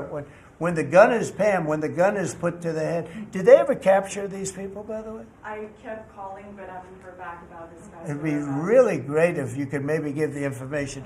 She's very good at capturing people, you know? She's very good. If you could give that information to Pam, would be great. Would you do that? Yes. Wouldn't you'd love to see them? I would assume you'd like to see them captured. For sure. You can't. You just can't. For years. Yeah, take a good look at that. So, go ahead. So go ahead. Just a few weeks ago, I was out to dinner with my husband, and then we're taking the metro back, and then we get attacked on the metro. They're throwing things. Some teenagers, they're throwing liquid at us. Oh, they're throwing things. They throw. How about where they chop down the granite curbs and the concrete curbs? But the granite curbs so expensive. Those granite curbs, nobody uses them because they're so expensive. And you see a guy chopping them and handing out big chunks of them like a brick because they couldn't get in because people were stopping them from walking out. A little bit unusual when you're walking with a bag of bricks. Generally speaking, Sean, that's not a good sign, right? That's not a good sign. But they now come in with hammers. They can disguise a hammer, and they start pounding the concrete and the granite, and they hand out chunks. And those people take those chunks and start throwing them at cops, or they stand on the top of bridges and they drop them down into the windshield of your car, and you get killed running into a light pole. It's those days are over. I wanted to ask you, Governor Hochul, Kathy Hochul, said that she spoke to you on the phone, and you said you might send National Guard troops to New York. You mentioned that. So will you? I'd love to do it. If she'd like, I get along with Kathy. If she'd like to do that, I would do it. See, look, New York has difficulty like other, and I don't want to make this I want to make this like friendly. But the places we're talking about happen to be virtually all Democrat run. Now, take a look at your 25 places that are most troubled. Everyone, except maybe one, and it's way back in number 24 or 25, but essentially 25 out of 25 are run by Democrats. And cashless bail was a disaster. When they did that, and I believe it was instituted first in New York, but when they did cashless bail, that was a tragedy for this, because that's when it really started getting bad. When somebody kills somebody, you don't say you can come out, you don't have to put up anything. You put that person in jail and you find out whether or not it's true, but you don't give cashless bail with a promise to come back in a couple of months. We'll start talking to you. Because they go out and they kill other people, and you can't do that. The cashless bail has been, it's just a woke thing. It's got to stop. You see that, Christy, better than anybody. It's got to stop. It causes unbelievable. And we're doing that. We're stopping it in D.C. I would love to have the governor of Illinois call me and say, look, we have a problem in Chicago. We will stop that problem in Chicago in 2 months, maybe less, 2 months. We'll stop it. These are tough cookies we have working for us. These are tough cookies. These are not politically correct soldiers. That I won't go into definitions of what that means. But these are not politically correct soldiers. These are rough guys. I watched it last night. I see it. I saw them the other day when we went down and we spent some time together with them. These are tough cookies. These are not people that you're going to laugh at and spit in their face and they're not going to do anything about it. And these people, they're afraid. These gang members who are bad people too. These are bad. These are just bad people. Ours are bad, but they're bad in a good sense, right? You don't understand that, Scott. And we can solve Chicago in 2 months. Now, then, as per your statement before, we have to keep it going, and we'll be able to keep it going. The first thing you have to do is get it down. We are very close to being at that position in D.C., and within a month, we will be, within a month from when we started, which is quicker than I thought, you're going to feel very, very safe. I think you feel very safe right now. But I would love it to have these governors, mayors call me and say, we'd like to invite you into our community because we have a problem and you can handle the problem and we can't. One other thing, sanctuary cities, they should be terminated. They're sanctuary for criminals. They're safety and security for criminals. They are very, very bad. And all of these places have big sanctuary cities, and all they're doing is protecting criminals. Okay. About Lisa. You have spoken out very strongly for a long time about what you see as the weaponization of government. Yeah. Is your administration weaponizing No. government by digging into the mortgage records of officials you don't like? No, they're public. I mean, you can find out those records. You can go check out the records yourself. And you should be doing that job, actually. You wouldn't do that because that's not the kind of reporter you are. But you should be doing that job. I shouldn't have to be doing it. If you did your job properly, we wouldn't have problems like Lisa Cook. But Go ahead. You're going to say something? Go. Blue? Lisa Cook if she had voted to lower interest rates? On national Please. security. I think we have to have lower interest rates, yes. A follow-up question for you and Madam Attorney General on national security. We've heard from Stephen Miller yesterday in the Oval Office that there are street criminals here in D.C. who are actually found to be doing business with transnational criminal cartels. That's right. And we know who they are, and we know who they're doing business with. And we're arresting the people, very strongly arresting, and we're keeping them there because, you know, your laws here make it very difficult. And one of the other laws we're trying to get done, because you have 14-year-old kids that are just as tough as a 25-year-old kid, just as dangerous, and they carry the same gun. And we have to make a provision where they're treated like older people, because these are seriously tough, bad. They're children, but they're criminals, and they're really bad criminals. And they're used by older people because they never get charged because you can't do anything to them. But we are getting that change, Pam, I hope, because you have 14-year-old kids that are evil. They're sick. and they have to be put away. Something has to be done because you can't have a society where they're allowed to walk the street. You know that better than anybody. On your way to Alaska, I can't believe it. You're not tired holding that? I have a few more questions. How strong are you? How strong are you? Look at him. He's been holding that thing for 3 hours. You're a good fisherman. Well, Go ahead. On the way to Alaska, you had mentioned that there would be severe consequences if Vladimir Putin did not agree to a ceasefire. Yeah. After that summit that was rolled back, given the negotiations, is he back on the clock now? I want to see that deal end. It's very, very serious what I have in mind if I have to do it, but I want to see it end. I think that in many ways he's there. Sometimes he'll be there and Zelensky won't be there. You know, it's like, who do we have today? I got to get them both at the same time. But I want to have it end. We have economic sanctions. I'm talking about economic because we're not going to get into a world war. I'll tell you what, in my opinion, if I didn't win this race, Ukraine could have ended up in a world war. We're not going to end up in a world war anymore, but it would have ended up possibly in a world war. That would have been they were ready to trot. But just like India and Pakistan, we're going to end up in a nuclear war if I didn't stop them. You know, it's sort of strange. I saw they were fighting. Then I saw 7 jets were shot down. I said, that's not good. That's a lot of jets, you know. $150 million planes were shot down. A lot of them, 7, maybe more than that. They didn't even report the real number. I'm talking to a very terrific man, Modi of India. And they say, what's going on with you in Pakistan? Then I'm talking to Pakistan on trade. I said, what's going on with you in India? And the hatred was tremendous. Now, this has been going on for a hell of a long time, like sometimes with different names for hundreds of years. But I said, what's going on? I said, I don't want to make a trade deal. No, we want to make a trade deal. I said, no, I don't want to make a trade deal with you. You're going to have a nuclear war. You guys are going to end up in a nuclear war.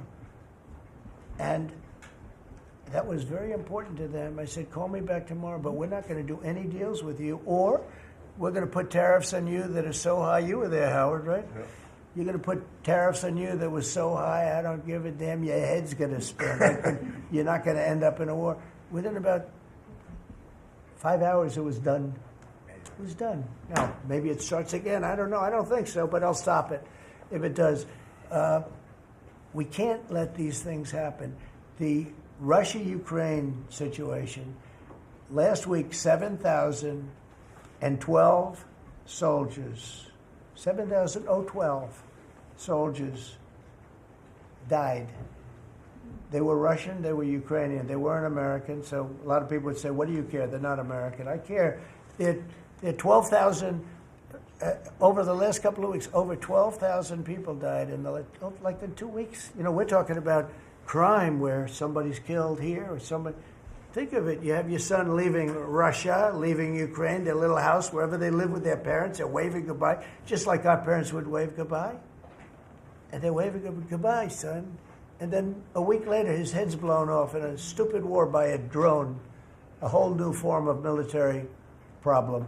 So, no, I'd like it to stop. I want to get it to stop.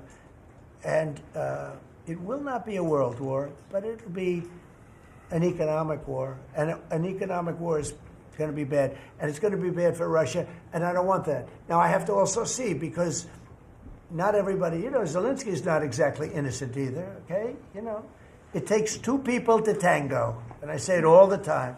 You got to get them together. I get along with Zelensky now, but we have a much different relationship because now we're not paying any money to Ukraine. You know, stop that.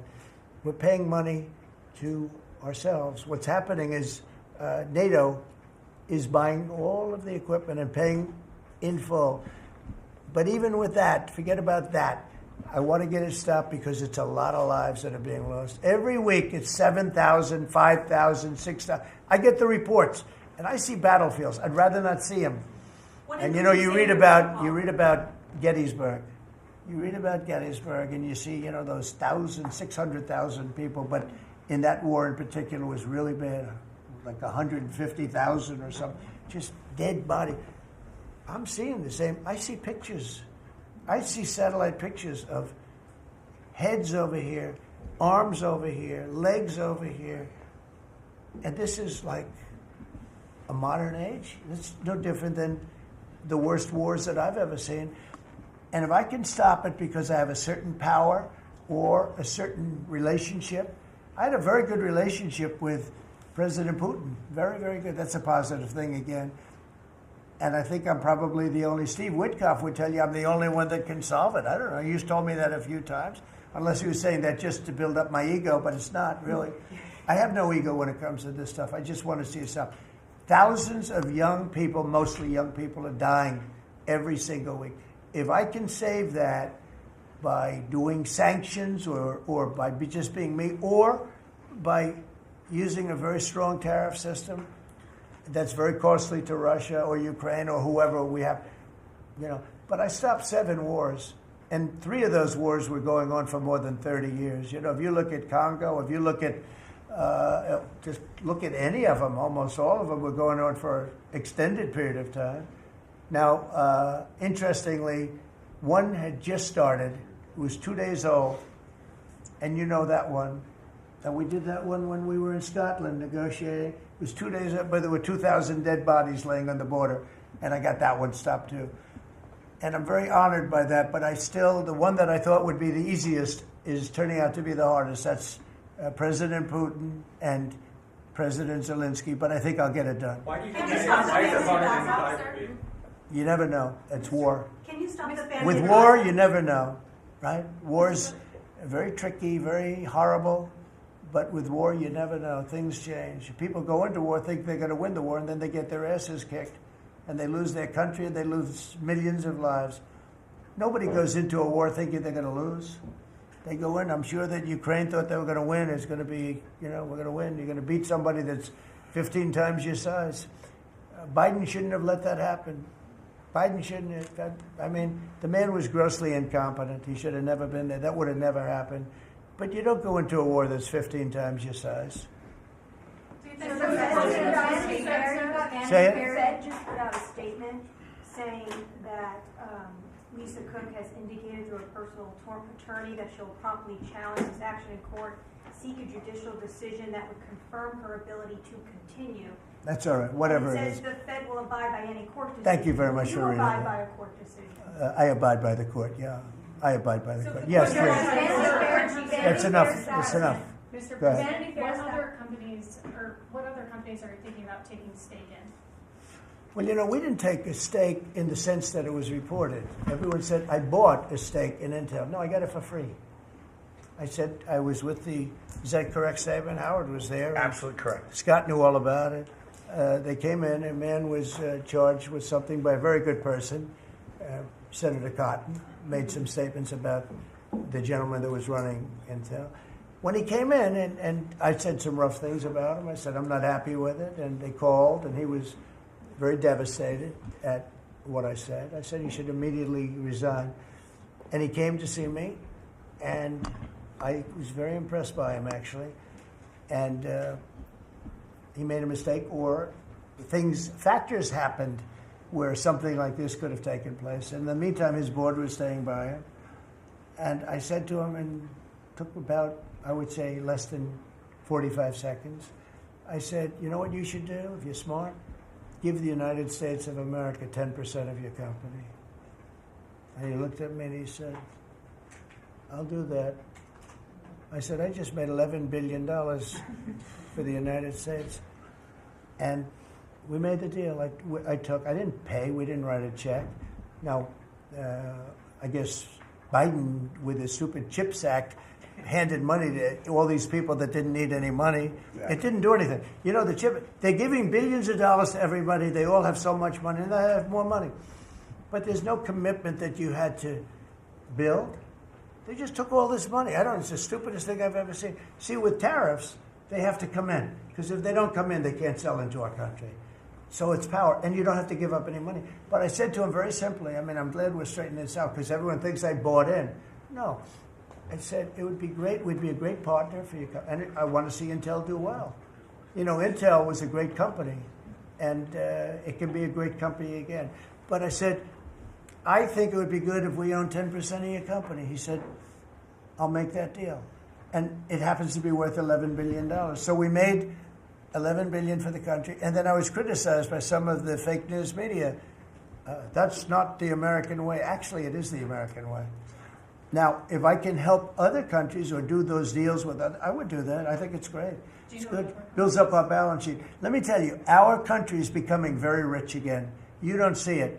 When the CBO came out on Friday and said, we just found $4 trillion, and that goes to reduce our deficit. $4 trillion. And it was from the tariffs.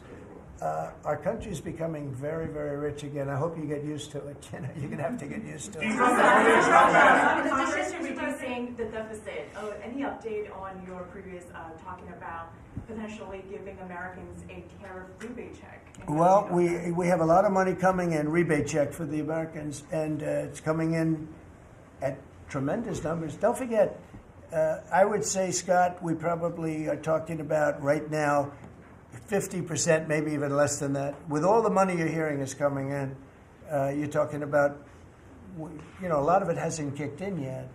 And when it really kicks in is in 2 years when these plants are built and opened and the money starts pouring in, right? But, there's a concept of making you could call it a dividend, as we would say, making a dividend to the people in this country who have had to suffer through stupid leadership.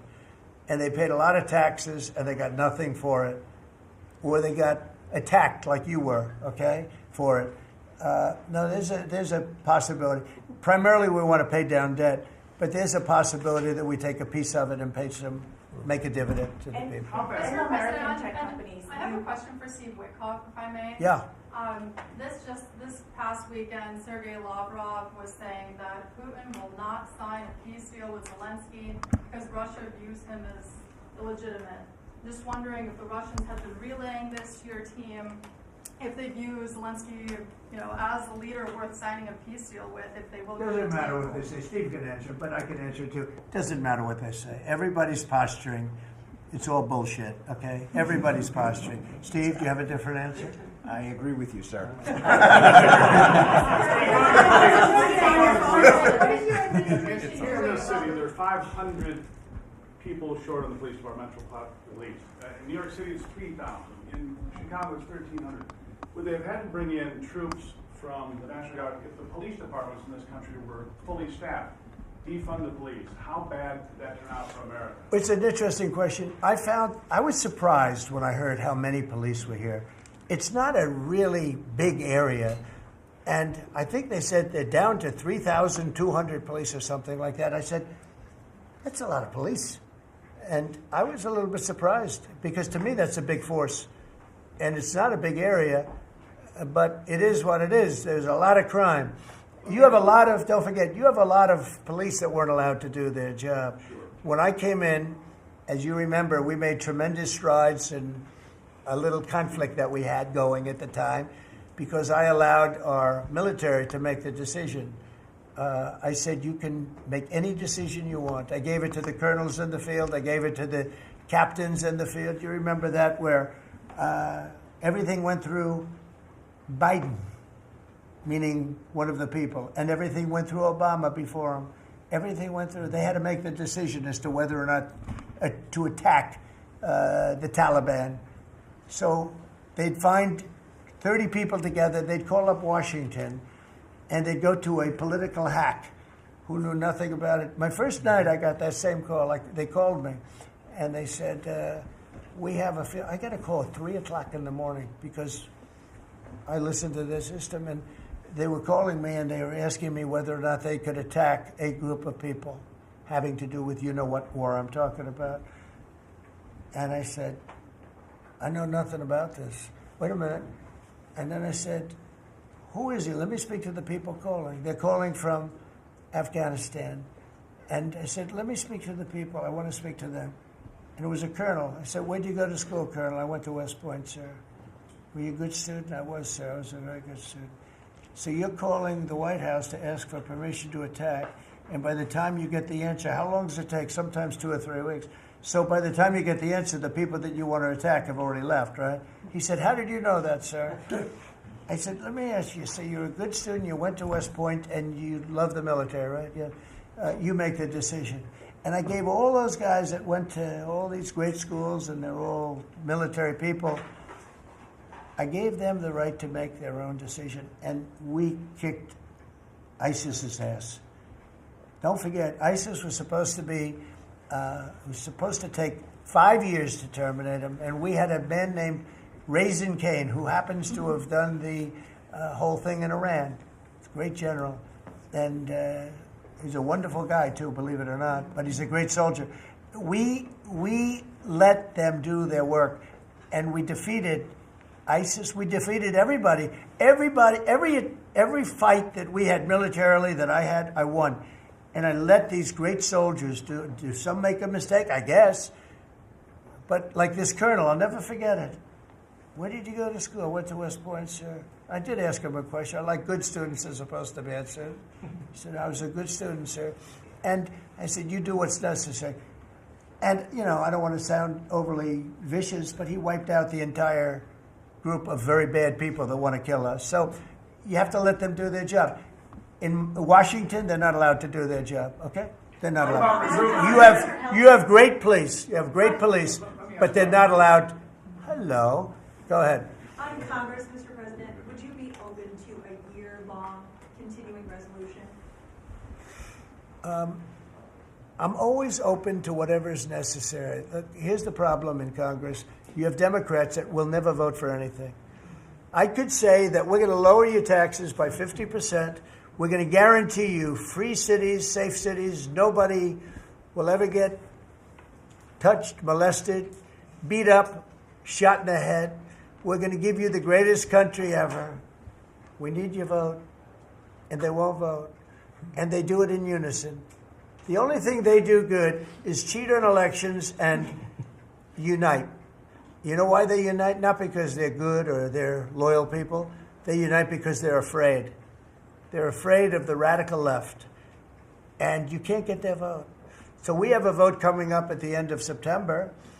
And I think we're going to pass it because we have the majority. And I think almost every Republican will vote for an extension. Because no matter what deal you make with these people, look at Schumer.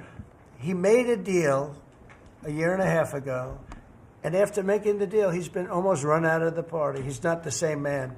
He's not the same man. He's finished. He aged 20 years. He's become a Palestinian, by the way. We call him our great Palestinian senator. But Chuck Schumer, and I wrote him a letter. I said, Chuck, that was really great. Thank you very much. And somebody gave the letter to the press, not me. And he was destroyed because they thought I was being sarcastic, and I wasn't. He made a great decision. It kept our country open. It was a positive. But you can count on almost no vote. I mean, I see things. I'll give you an example, crime. So we're going to pass a bill to stop crime. We may not get one Democrat vote, okay? We may not get one. So when you say continuing resolution, I guess so. And it's going to be passed exclusively by Republicans. On farm Mr. President, visas, why do you just you mentioned in Iowa that you wanted to see sir? some changes to the H-2A visa program for farm workers. Right. You mentioned in Iowa that you want to see changes. Do you want to see that before the fall harvest? Well, I love both groups, and we take care of our farmers, and we also take care of the people that want bad people out of our country. And we're working on something that's going to work really well. We take care of our farmers, but we also have to take care of those people that voted for me because they don't want criminals in our country. And we're working on something where we can take care of both. Mr. President, you were talking about the CBO report that two of your cabinet members were talking about. I remember back on Liberation Day, many of us reporters covered your detractors, people saying that it was going to explode the deficit and therefore explode the debt. Who all has called you to say I was wrong? That's very good. You know the answer to that. Okay, yeah, please. Governor Pritzker said yesterday that at a press conference that he would encourage nonviolent resistance to the National Guard if they were sent to Chicago. What's your response to that? He said what? That he would encourage nonviolent resistance if the National Guard is sent to Chicago. Look, this guy doesn't know what resistance is or nonviolent resistance is. He's a bad politician. It's amazing. I mean, if he didn't have the money, he wouldn't get any votes because there's no compelling reason to vote for him. The guy's a major loser. But it would be nice if he would call me. I would change my mind immediately. He said, you know, because everybody knows Chicago is a hellhole right now. Everybody knows it. It's not like he's saying Chicago has much better numbers, right? Well, what's much better? You mean 100 people are going to be murdered? It's going to be much more than that. So I would have much more respect for Pritzker if he'd call me up and say, I have a problem. Can you help me fix it? I would be so happy to do it. I don't love, not that I don't have the right to do anything I want to do. I'm the President of the United States. If I think our country's in danger, and it is in danger in these cities, I can do it.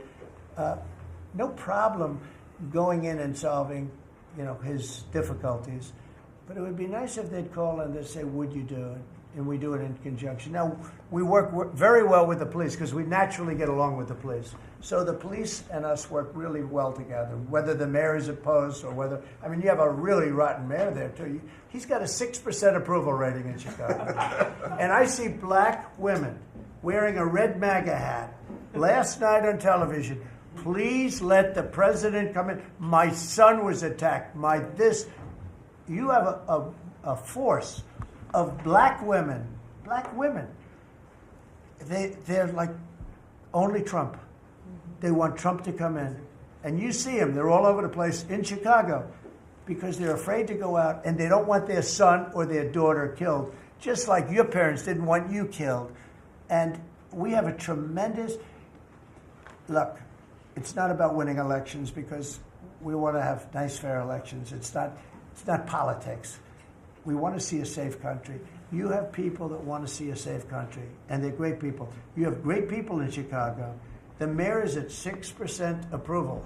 He's an incompetent man. He should have never been put in a position like that. He can't handle it. You have an incompetent governor there. You have an incompetent governor in California, Gavin.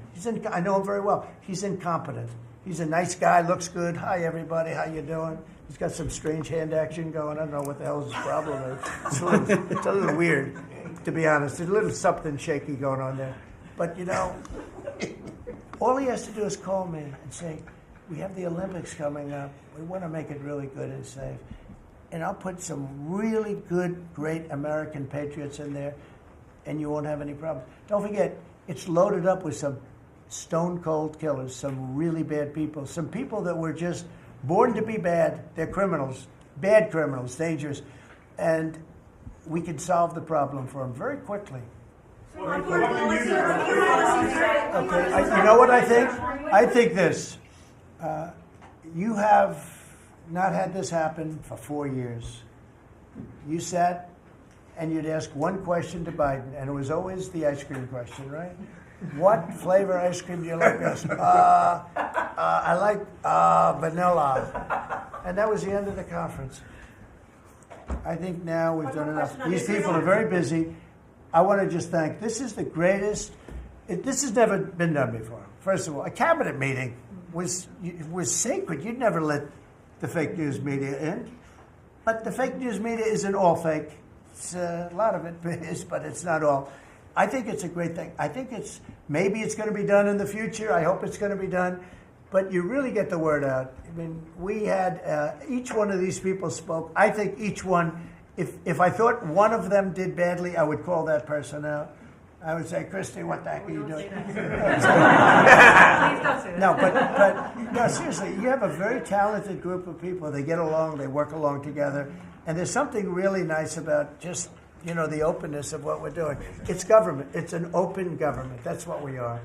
And we haven't made too many mistakes. Maybe we'll, but we haven't made too many mistakes. We've called it right. And I think you can be very proud of your country. We are a respected country again. We are really, right now, respected at the highest level, and we're doing great. And we're a very rich country again, very rich. And that's a good thing, because when we're rich, we can take care of poor. And that's what we're doing. And we're taking care of crime. And I hope, just in finishing, I hope that Illinois, I hope that New York, I hope that California, I hope they call me and they say, I'd love to have you come in and help us out. I will be a totally different person with them. I will respect them.